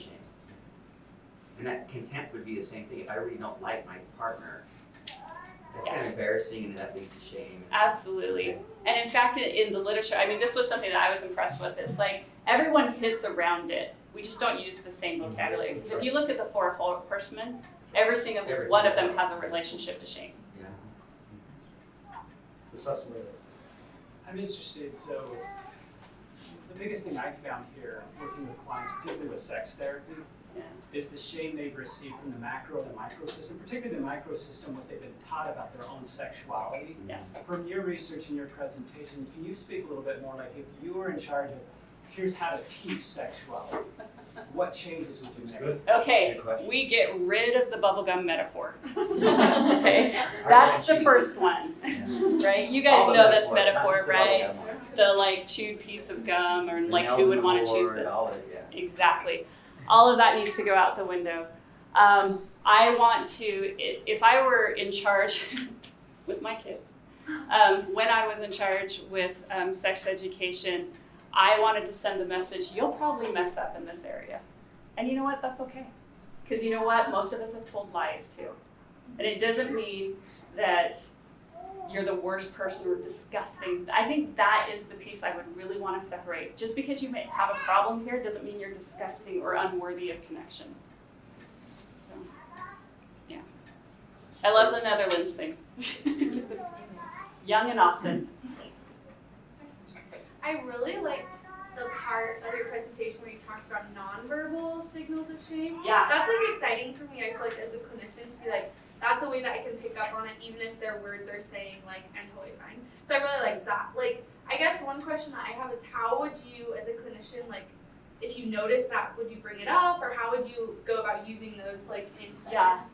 Honestly, it's still something that I struggle with because I'm just like, oh, that's shame. You know, I'm like so young that it's like, you know, I'm still kind of deer in the headlights a little bit. But I will say one thing that, let's see, it was Les Greenberg and Iwakabe and then somebody else, Potter Efren or something like that both of them say it's really important to validate that impulse to withdraw, not to actually shame them for it. Do you know what I mean? You don't want to be like, don't withdraw. Do you know what I mean? But like, this is really hard. It's really hard, but I'm going to ask you to come back to it. I'm here with you. That kind of thing is what you really want to try and do. So you can certainly take some more questions. We're going to step out of the committee and just have a chance to chat.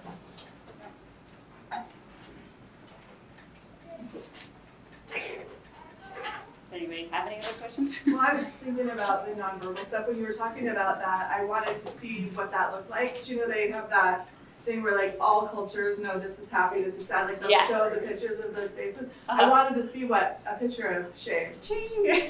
Sorry, this is my husband, and he will be doing a presentation at AMCAP, is that right? And I guess the other one isn't really readily available.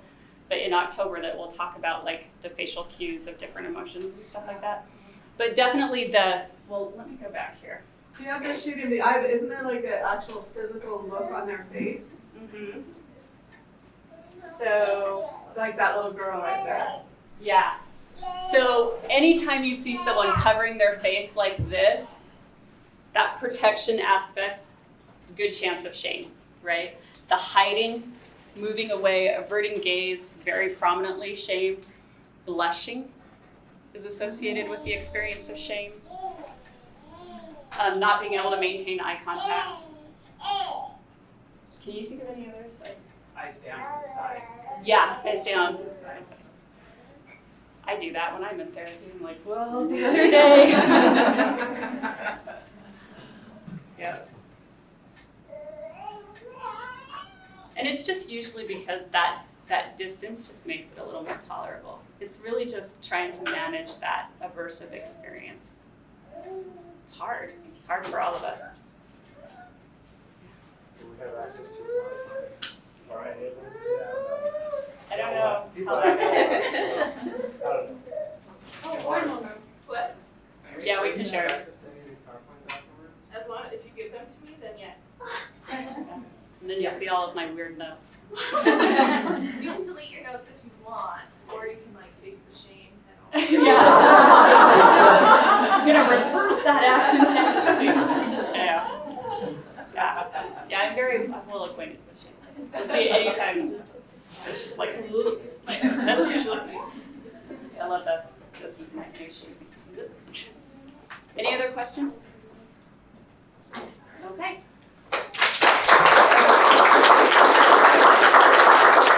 So our last presentation, as you can see, is on treating couples with a history of childhood sexual abuse. We'll turn the time over to Katie White.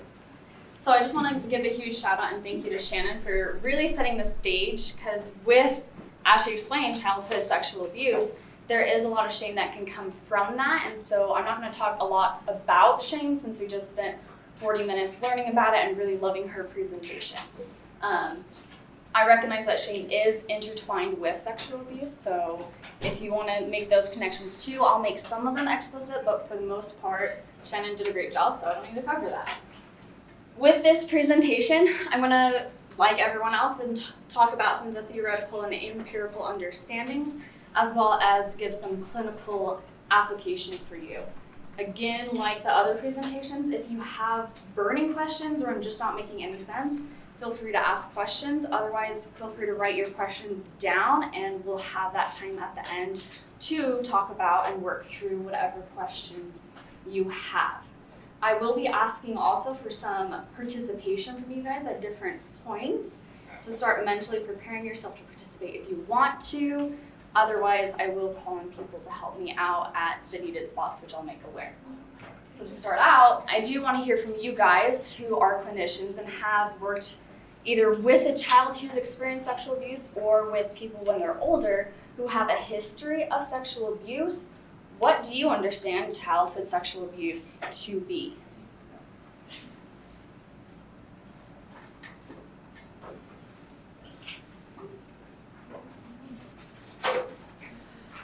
I will wait for hands, so Anna. So I mean, the first thing I thought of was like sexual abuse to a child, but then I was thinking about it a little bit more. I'm thinking like even exposure to pornography or, yeah, that was like the main one. But like other things outside of like the actual like sexual abuse. Yeah, so apart from actually using sexual organs, there's also another part of childhood sexual abuse where it could be undue exposure to pornography for various reasons. Other thoughts? Shannon? Forcing a child to engage in prostitution or something like that. Yeah. Where you're not, you're the abuser, but you're not the one who's physically touching the child. Yeah, so you put a child in a situation where they kind of have to perform sexual acts. Yeah, so kind of just taking those two comments, there is a wide range of what's defined as childhood sexual abuse, ranging from pornography exposure or more sexual knowledge than is age appropriate, all the way to those actual acts of sexual intimacy. As a child, in that childhood setting, disclosure is really important and that response to that sexual abuse experience. We're not going to see typically clients who had a good disclosure where the person they disclosed to believed them and got them into treatment and started processing and working with that trauma right away. We're more likely to see clients who they didn't overcome the barriers of disclosure, and we're more likely to have clients in our office later in life where they weren't believed when they did make that disclosure. And so there's kind of those two paths of like, yes, constant healing, working on that from the very beginning, and the other path where a lot of shame comes in and a struggle with that resiliency where they have long-term effects and are more prone to those long-term effects. I do want to talk a little bit about ethnicity and minorities and ethnicity with this. They have a lot more natural barriers to overcome when it comes to, in that moment in youth, in childhood, where they have to overcome more barriers like feeling like they're representing the community, or if they acknowledge the fact that they were sexually abused. It's not a just identity or definition of them, it's also showing, hey, this is a part of my culture, this is a part of my ethnicity. So the minorities struggle with that in order to make that disclosure. It's more common to see some of the minorities in office later in life because of those additional barriers, and so sometimes explicitly addressing, hey, this isn't defining your community, this isn't defining your ethnicity or the community parts that you're a part of. We'll work on externalizing this as an identity. This is something that was experienced, this was a situation, this was an environment. So, with this presentation, I'm also kind of taking the underlying stance and the assumption that the childhood trauma was traumatic and is an underlying cause of that distress paired with the shame that Shannon so well talked about. So I'm wondering if I can have 2 people read these 2 bullet points and then one person read these 2 bullet points. Kylie? Childhood sexual abuse does happen. When sampling 3 survivor organizations consisting of 487 men, ages 19 to 84, more than half reported having experienced sexual abuse in childhood. When sampling the general population, 32% of females and 14% of males reported childhood sexual abuse. And someone else read this last 2, Shannon? CSA negatively affects couples' relationships. Individuals with a history of CSA report more current relationship problems than compared to couples without a history of CSA. When working with couples, 70 to 75% reported no relational distress at the end of treatment when treatment was focused on CSA trauma work. So here I just really want to establish that a lot of people do experience childhood sexual abuse, and again, there's kind of those 2 pathways where it's addressed and treated and the healing process starts in that childhood, and kind of the other trajectory where it's not addressed or the disclosure doesn't go well and they just have harmful or shameful or painful experiences where they learn, hey, this is kind of defining what relationships are like, this is what I'm learning at that development age. They're developing, and so they're learning and having these ideas or concepts or beliefs implanted in relation to the abuse and the trauma, when we have to help them with the work of separating and differentiating between those. And when focusing on that trauma within the couple relationship, we're able to help them relearn how to have positive, healthy, emotional experiences and be able to thrive within that couple relationship. So the next couple slides, I'm going to be talking more in depth about these. With these long-term effects, this is what we're going to probably see in the couple relationships, whether as presenting problems or if, they're just coming and talking about communication problems, then these are key things that I'll assess for and kind of base and structure my treatment around, especially knowing that childhood sexual abuse is a factor for either partner. And with going more into depth with these, kind of the underlying theory that I am leaning towards and the research really supports is there is a biological factor where our brains and our bodies are contributing to these symptoms and presenting problems, as well as attachment. Shannon talked about a lot about attachment and EFT, where it's a relational dance that they're getting involved with, where they're kind of trying to figure out what's going on and trying to make sense of the trauma that they experience. And so they keep getting into situations where their body's responding biologically to the stress that they're experiencing, and the partner or someone else is responding in such a way that's just keeping that trauma cycle going, which we'll talk more about. So impact on the biology. Research states that they have an increased baseline of the stress hormone. They're naturally raised compared to a community population who don't have a history of child sexual abuse. The trauma biologically affects the brain. The brain, in the experience of the abuse, can dissociate because this is too much, this is too painful, this is very threatening, this is scary. So I'm going to remove myself from it and kind of just let the body experience it while the brain disconnects. And our brain is very protective and wants us to survive. And one of the ways that our brain helps us survive the childhood sexual abuse is by fragmenting the memories, by fragmenting the experience. So it's not just this one huge clump, it's not one huge heavy memory, it's fragmented and stored in different parts of the brain where it becomes aspects and not the whole picture. The amygdala, as it's developing in the child, knowing the age where the abuse happened can be really helpful to treatment approaches and understanding the development of that child. the amygdala will become hypersensitive to anything related to that traumatic experience. It wants to stay away from things that are hurtful, stay away from things that are shameful, stay away from things that are scary. And so anything that's even remotely close can be a trigger and fire off that amygdala to the fight, flee, freeze, or flee response. And triggers, when that trigger happens in adulthood, the brain goes back to that age where that trauma was first experienced. Though not consciously, often it's just subconsciously of, oh yeah, I'm a 3-year-old or 10-year-old girl again, or boy, trying to figure out how do I navigate this more complex relationship later in life with that trauma, yet being older. So individual psychology, Hunter in 2010 did a qualitative study where he searched for and looked out common narratives that survivors of abuse, sexual abuse will have. And he came up with 4 different narratives.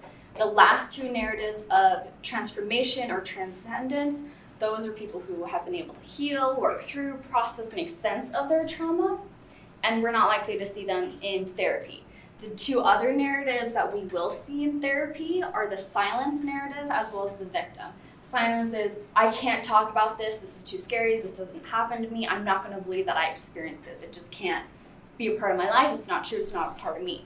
The victim narrative is, everyone's out to get me, I'm constantly getting hurt, all the relationships I get into, they're just wanting to hurt me, there's no way that I'm going to stop getting hurt. Which leads into this supported notion that adult victimization is a lot more prominent when there's a history of childhood sexual abuse. Partly because that relational dynamic where they learn this is how I interact with people. So they're a lot more prone to that, as well as having a lot more psychological symptomology like depression, PTSD, personality disorders, substance abuse, because they're trying to numb out these feelings of shame or pain or fear, or stay away so far away from emotions so that they're not triggered and that trauma's brought right back up. And emotional language, the research shows that if they use more emotional language, whether negative or positive, they're more likely to have a healthier trajectory, not experience as many long-term effects. On the other hand, if there's less emotional language used or less emotions accepted within the family dynamic growing up, they're a lot more likely to experience these long-term effects and have a lot more problems in relationships as they get older.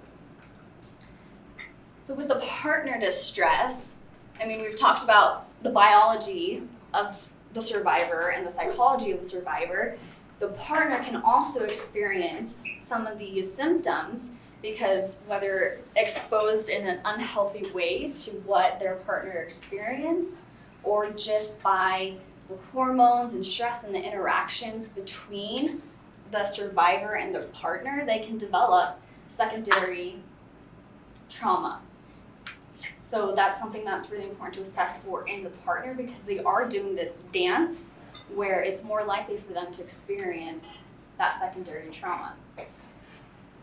Childhood sexual abuse survivors report that there are more relationship problems in their current relationship. Because again, at that developmental age, they learned, okay, apparently this is how people interact, but that's not healthy interaction. Causing trauma and abusing someone is not a healthy interaction. So they get into this dance again. This is one of the strongest points of the literature, is again and again they would talk about this mimicking or reinforcing or this dyadic traumatic reenactment that will happen when there's trauma that's been unprocessed and unhealed from. Which leads into those attachment concerns, lots and lots and lots, strong research supporting this reenactment of the trauma in the current relationship settings. This also leads into lasting feelings of betrayal and mistrust. It's really hard to trust and be vulnerable and have that deep emotional connection with your partner if you're afraid to go to that deep emotional place because you're being triggered by your trauma. And the trauma triangle, this is one of the dances that partners can get into whether knowingly or unknowingly, most likely unknowingly if they're ending up in our office, is they'll be a perpetrator, accusatory, aggressive, victim, stop hurting me, you're always being mean to me, why are you so whatever, and then rescuer, watching the victim kind of react, wanting to come in and rescue, that can create codependency, which isn't necessarily the healthiest relationship dance you can be doing. To kind of put the EFT attachment lens on this, victim can be seen as withdraw. Perpetrator and rescuer can kind of be that demanding partner, always going after. And the victim just wants to retreat, not experience it, kind of leave me alone. And then if they're kind of stuck in that victim role, then they can be like aggressive and switch into that perpetrator role of stop shaming me, stop hurting me, stop triggering me. Maybe not in those words. And then sexual dysfunction at that young age is kind of implanted that relationships are based off of this sexual nature. And with the research, oftentimes the research will talk about with female populations, they'll go one of two directions. The first one being sexually acting out, sexual risk-taking, that hypersexuality. And the other trajectory is that avoidance, that I'm not going to engage in this is bad, this is really hurtful, I'm going to avoid any sexual interaction. One study that I read, which was actually a longitudinal study, showed that both can actually happen with one individual. It's not either or, it can be both. Where before a committed relationship, before that high risk in a sense of that security in that relationship, they'll sexually act out. They'll engage in those sexual behaviors to kind of numb out and say, okay, I'm just a sexual object. But then when they enter that committed relationship, whether through cohabitating or marriage, they'll start avoiding because it's like, okay, we're actually kind of getting secure, we're becoming more close, we're becoming more connected, this is scary. I'm not going to engage in this intimacy because it's going to take me too far down into my triggers. It's scary, so I'm going to stay away from that. So, some major critiques of kind of the literature that I've been reviewing.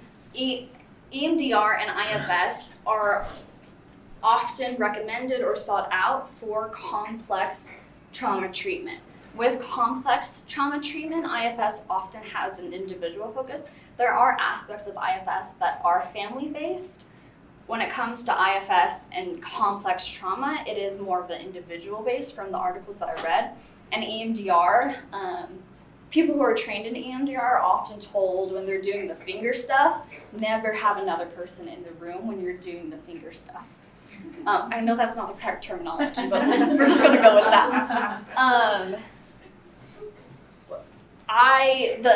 The treatment that I'm going to recommend and propose and walk through, it is so vital for the partner to be there, to witness and be a part of that deep trauma work, so that the other person knows that, hey, I'm not alone in this.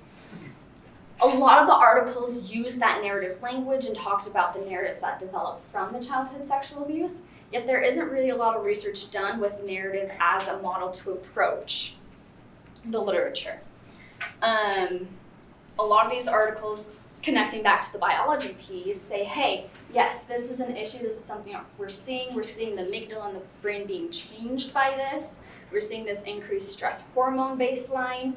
They don't kind of go the next mile. Okay, what do we do about this? Yes, we see this connection. Yes, we see that these aren't necessarily the best things. What can we do about it? The research articles typically stop at, yes, we're identifying the correlation here, we're identifying the problem, that. And then another critique of the literature is there's so much literature on female victims, that females are the focus of treatment, females are the focus of the victims. There is a male population out there who also experience childhood sexual abuse. They have additional barriers, again, of coming out because of the concepts of masculinity that our society supports and betrays. So we need to make sure, though the research is calling for more research to be done with the men, as clinicians, we really need to stay aware that sometimes the first time a male tells us of sexual abuse, that may be the first time, and how we respond and react to any disclosure of abuse is really vital in our client's experience and their ability to continue on that healing journey. Would someone be willing to read this quote for me? Jessica. Healing from abuse occurs within relationships and safe connections with others.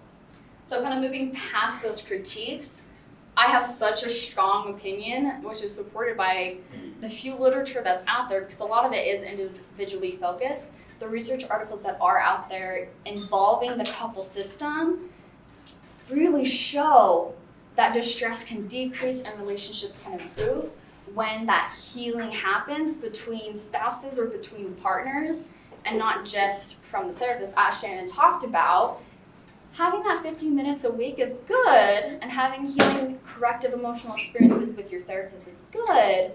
Who's going to be with you for the rest of the week? Who's going to be with you day in and day out? And even when therapy ends, who's going to be with you? So having those healing connections within that relationship is what I'm here to push today.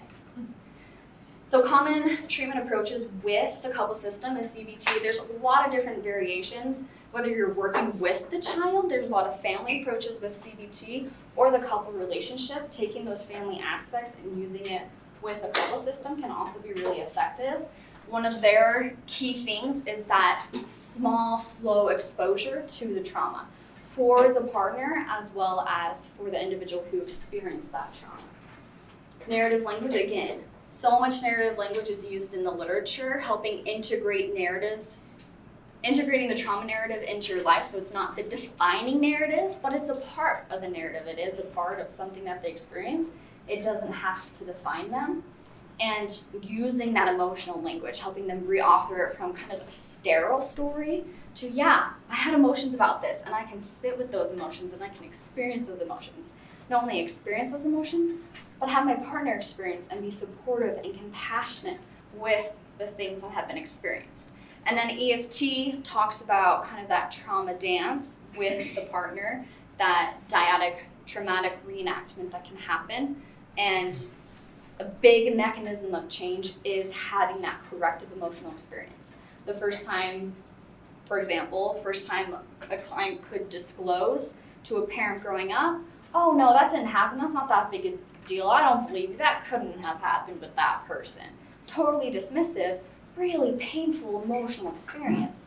Then in therapy with the spouse, they tell and start disclosing more of the trauma that they experienced, and the spouse is able to be warm, compassionate, responsive. Change, healing happens.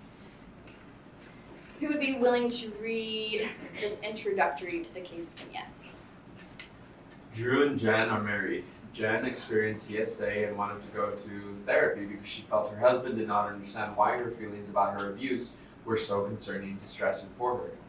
Drew was willing to go because he wanted her to become stable and have more control over herself. So this case vignette that I'm going to walk through the phases of treatment and different aspects of treatment is pulled from several different sources. If you want to know where they're specifically pulled from, feel free to ask, as well as clients that I've had. So before treatment, it's really important to make sure as a therapist you're kind of grounded and you're not experiencing secondary trauma from any of the trauma clients that you're working with.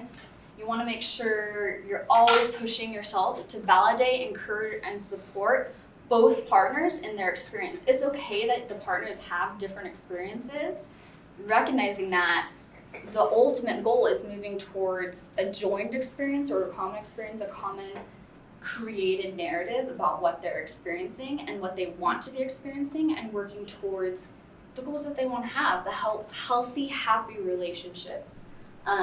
So with this case, these are some of the questions that I would ask, more specific questions, always looking for signs of that biology aspect, looking and doing assessments for the psychology aspect, not just for the one who has a history of childhood sexual abuse, but also for the partner to see signs of secondary trauma of the partner and assess the partner's distress. And then with assessment, that EFT cycle that Shannon showed us, starting to map out what their dyadic traumatic reenactment looks like. And then sexual dysfunction, I don't always assess for that in the beginning, and I'll talk more about why I do that later on. If that comes up as a presenting problem, then I will assess for it and address it in the beginning, and then set it to the side. First addressing the biology part and the psychology part and the partner attachment part before getting into that sexual dysfunction. So, some key interventions. Psychoeducation can vary on how much the couple or individuals need to understand what biologically is happening, why this is happening. Going back to that child development plays a key role in what their brain has been trained or has learned to do to survive. Emotional regulation and soothing doesn't just involve the person who's having the trauma responses or the PTSD, it also involves the partner, whether to help prepare them for that disclosure of trauma to the partner, or for them to kind of ground themselves and be a support to the person who's experiencing trauma or PTSD symptoms. Grounding skills, anxiety attacks, panic attacks, this can be very common for this population, and so making sure they have a way to ground themselves and center themselves and regulate their body as well as their emotions can be really beneficial as you start diving deep into that trauma work.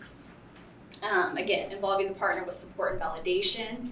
The psychology, monitor this throughout therapy to kind of see what's happening with it. Sometimes it can get a little bit lower as you start getting into things, but then as you work on the couple distress and the attachment concerns, it will improve. And again, not just for the person with a history of sexual abuse, but also for the partner. And with the psychology, a huge push and mechanism of change is being able to sit with that emotion and be able to not escape it through whatever means they're used to escaping it from.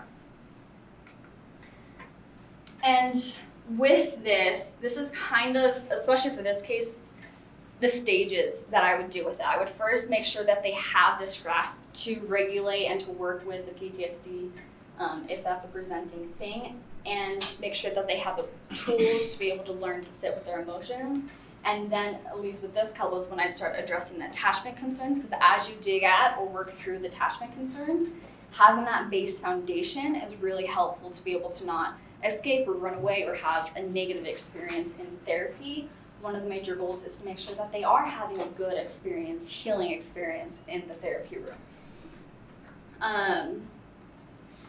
So again, mapping out their dyadic traumatic reenactment, maybe doing some psychoeducation of showing them how they're slipping in and out of that trauma triangle and really pushing, we don't want to be anywhere in that trauma triangle of perpetrator, victim, or rescuer. We want to create a new dance, a new story, something different that's not involving those aspects, because those are kind of posing each other against each other or creating that codependency.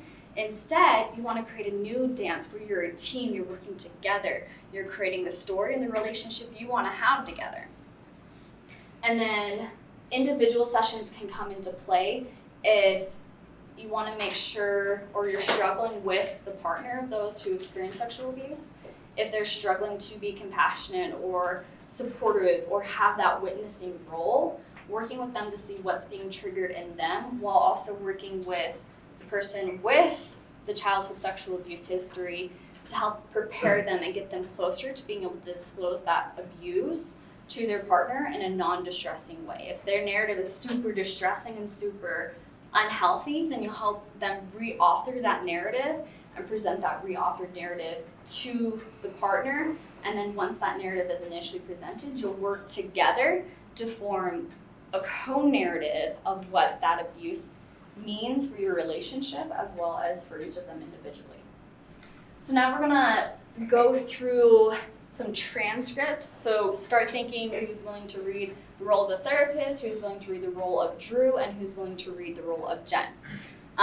This transcript deals with getting permission from your client. Whenever you're working with someone who's experienced abuse, they've been put in a submissive role where they have to do what the other person's telling them. So making sure you're getting permission before moving forward with anything is really important, as well as orienting. In this transcript, it shows how to orient the partner to that witnessing position. So who would be willing to read the therapist role? Thank you, Amanda. And then who would be willing to read for Drew? Thank you, Anna. And who's willing to read for Jen? I'll go you. Okay. So go ahead and read it as is your partner. Jen, would you be willing to let me ask you more about where your belief that to stay safe you need to disengage came from and how that relates to your childhood experience? I guess that would be fine. Before I do so, Drew, would you be willing to listen from a different place than you have in the past? What do you mean by this? Think about someone who has listened to you in a way that felt right and safe for you. What sort of listening was that? What were some characteristics of that conversation? Well, when I was young, there was this family member who I felt listened to me because it was me. She didn't interrupt me, remembered things I said, related to what I was telling her, and really made me feel like what I was saying was important to her. Do you think you could try and listen to Jen in that way while I ask her some of these questions? I can do that. Jen, when did you first notice this need to disengage step into your life? I really started noticing it in middle school. I remember wondering how I could disengage so clearly and no one seemed to notice. I realized I preferred to be alone and had fewer and fewer friends growing up. Talking about this now, what insights or thoughts are standing out to you? I get it now that was my way of taking back control of what had happened to me. Yes, that makes sense.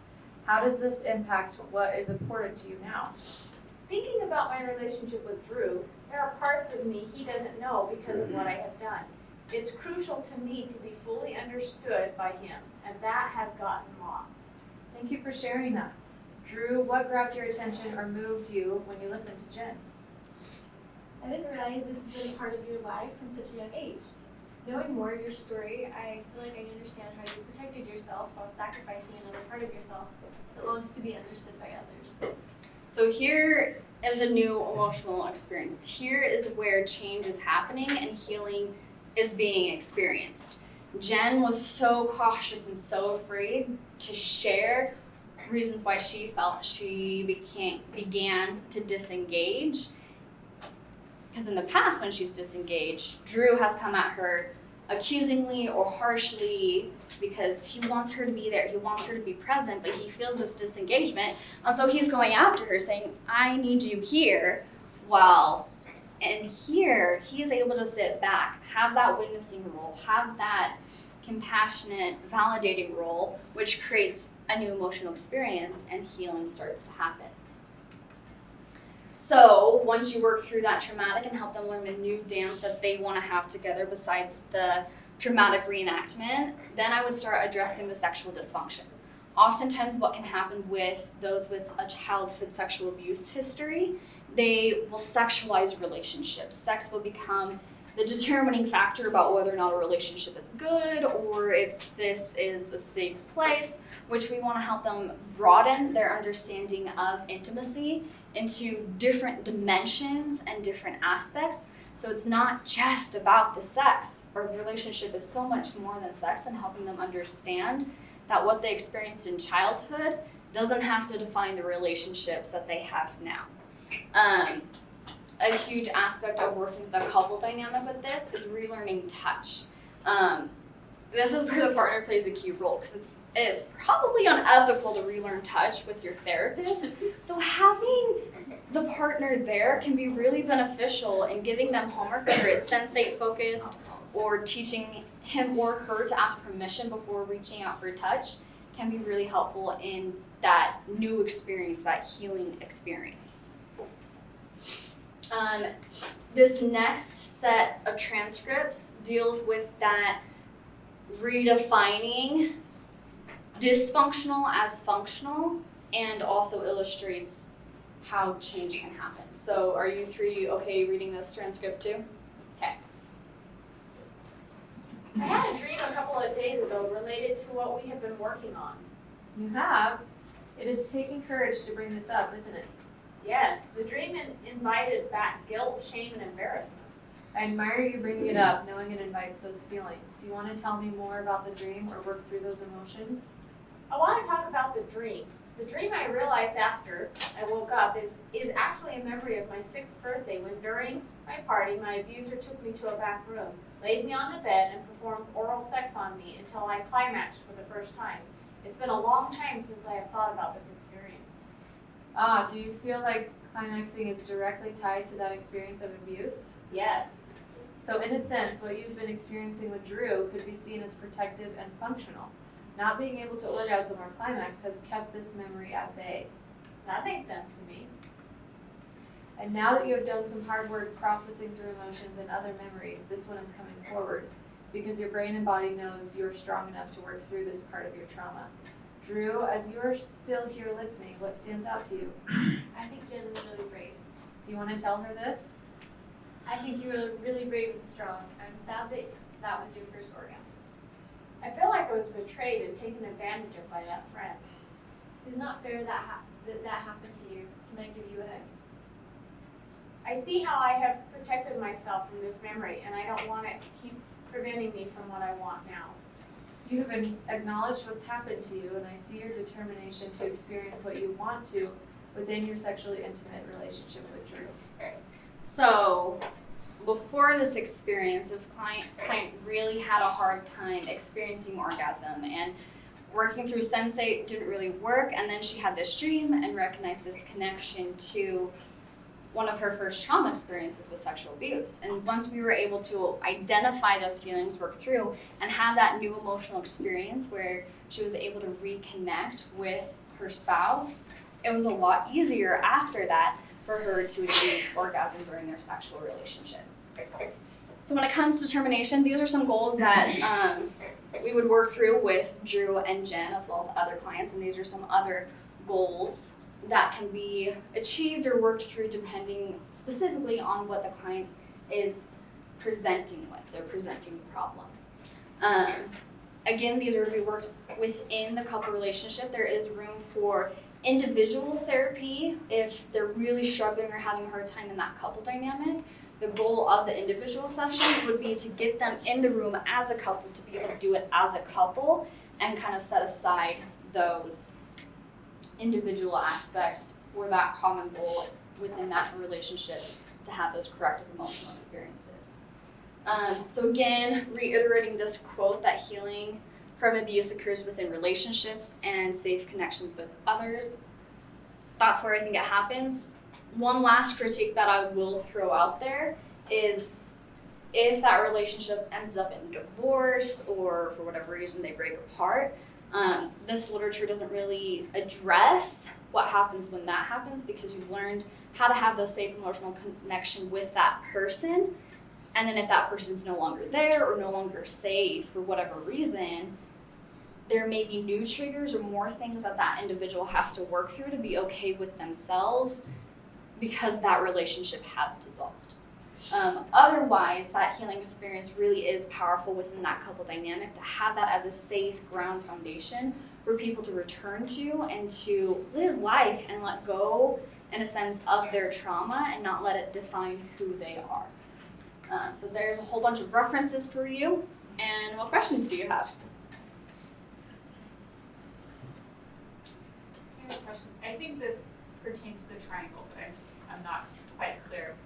So some of the literature that I've read has talked about how the victim will kind of put the partner, the survivor will put the partner into the role of the abuser. Yes. Is that what the triangle is talking about, or am I off on that?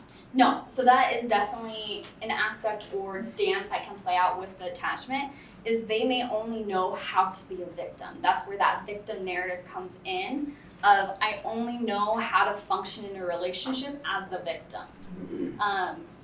Others who are a little bit more flexible will kind of bounce between those three different roles because they understand how to live within that triangle. They don't understand how to live outside of that triangle. And that's hopefully what we're teaching them and helping them experience in therapy, is how to live life outside of this trauma triangle. Great question. Other questions? Lee. Can you talk about how effective therapists are in the clinical research of treating this, and how you think your model and stuff you talked about does better? Yeah. So one of the articles that pertains specifically to EFT talked about how they only got through like the first stage of the EFT stages. So I'm not necessarily proposing a new model, just aspects of several models into play, recognizing that as a therapist, we might not be with our clients for the whole journey of their healing experience. We might only be with them for that first stage of EFT or just addressing the biological PTSD symptoms. So in a sense of the effectiveness, I think understanding as clinicians, if we're striving after that encouragement, empowerment, and different emotional experiences, then we are doing our job and we are being effective if that's what they're having, and understanding we might not be with them through their whole healing journey. Does that answer your question? Kind of. Did You I? talked about one study. Are there other studies that talk about how effective we can treat childhood sexual abuse? You mentioned the EFT one that Yeah. they only got through the first stage and then they dropped out, I'm guessing. Yeah, a What lot. other research are you familiar with about Yeah. treatment of childhood sexual abuse? Yeah, so with EMDR, my understanding of the research addresses how it's really good at helping with those psychological or thought-based beliefs that create those distress. It doesn't always, at least from my understanding of the research, doesn't always address the relational impacts of that. And then, I'm trying to think other models. Is that, let me make sure, is that what you're asking? So, can you ask your question one more time? Sorry. So how effective Yeah. are therapists, and in particular family therapists, couple and family therapists, at treating childhood sexual abuse? What does the literature say? I think the literature does say that it is effective in different aspects. From my understanding of the literature, there's not one model that I feel like addresses all the different aspects of that childhood trauma. So pulling from multiple models, it is effective in treating that childhood sexual abuse history. What are the outcomes they're mostly looking at? Are they looking at reduced PTSD? Are they looking at increased sexual satisfaction? What are the main variables these models are looking at? The models look at different things. The couple ones are based off of couple distress, decreasing that couple distress. Other research articles are looking at no longer being in severe depression or having severe PTSD symptoms, but decreasing those. So improving the overall, kind of those 5 different dimensions that I talked about. The interventions that I talked about, research supports the improvement of decreasing the distress in those different areas. Can you show those 5 dimension slide again? Yes. Okay, thank you. You're welcome. Other questions? So you said in the answer to that question, you drew from quite a few models. What models did you draw from? IFS a little bit. I drew a lot from CBT, kind of challenging those core beliefs within the EFT framework, as well as narrative, reauthoring different stories. There was like 5 main ones. I didn't pull much from EMDR other than addressing the biological brain functioning aspect of it. And then again, those other ones, IFS, CBT, narrative, EFT, those models. Other questions? Yeah. If the childhood sexual abuse victim was wanting to attach to their partner, like we're wanting to encourage, but you felt like the partner wasn't actually very safe or appropriate to attach to, what would you do? To make sure I understand your question, you're wanting to know if you as the therapist don't trust the partner to be a safe attachment. Do you think that they're capable of that safe attachment? Yeah. Then maybe that's where individual sessions can come into play for you to build your trust and compassion for that client, for that spouse, maybe understand what trauma experiences they've had to be able to help them feel like a safer person, and maybe the spouse with the history of child sexual abuse has also experienced that too. So in couple sessions addressing, no, I'm kind of experiencing you this way, I wonder if your wife experiences that too, assuming it's the, what's it called? Female who experienced the sexual abuse. And if she shoots you down, then just go with how the client feels towards their spouse. And if she's like, actually, yeah, I have kind of experienced that, then that's a part of their EFT dance of the trauma cycle repeating. Does that make sense? Yeah. What do you feel is the biggest takeaway from your master's project? The fact that having that corrective emotional experiences is super healing for couple relationships, and it deepens that couple relationship to create a stronger level of connection in multiple areas of life, to have that trust with your partner. Please keep asking questions, we're just gonna slow down as a committee. Other questions?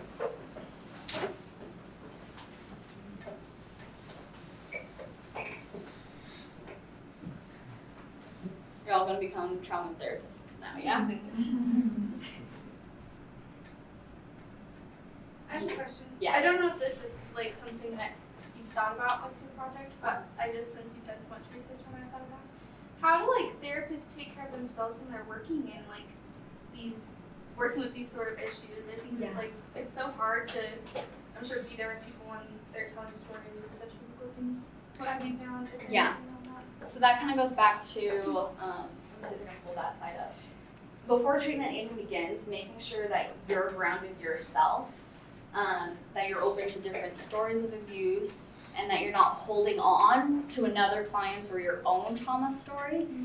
Being in a place where you're grounded, you're available to hear that, and if you're sensing that you're not grounded, do therapist self-care. I love meditation, I love yoga, moving your body, helping your body work through that trauma, whether it's secondary or your own, making sure that you're grounded as a therapist to make sure you don't kind of become part of that partner distress, that you're able to keep yourself safe from that secondary trauma. And the same skills that you teach your clients about how to take care of themselves, apply to yourself.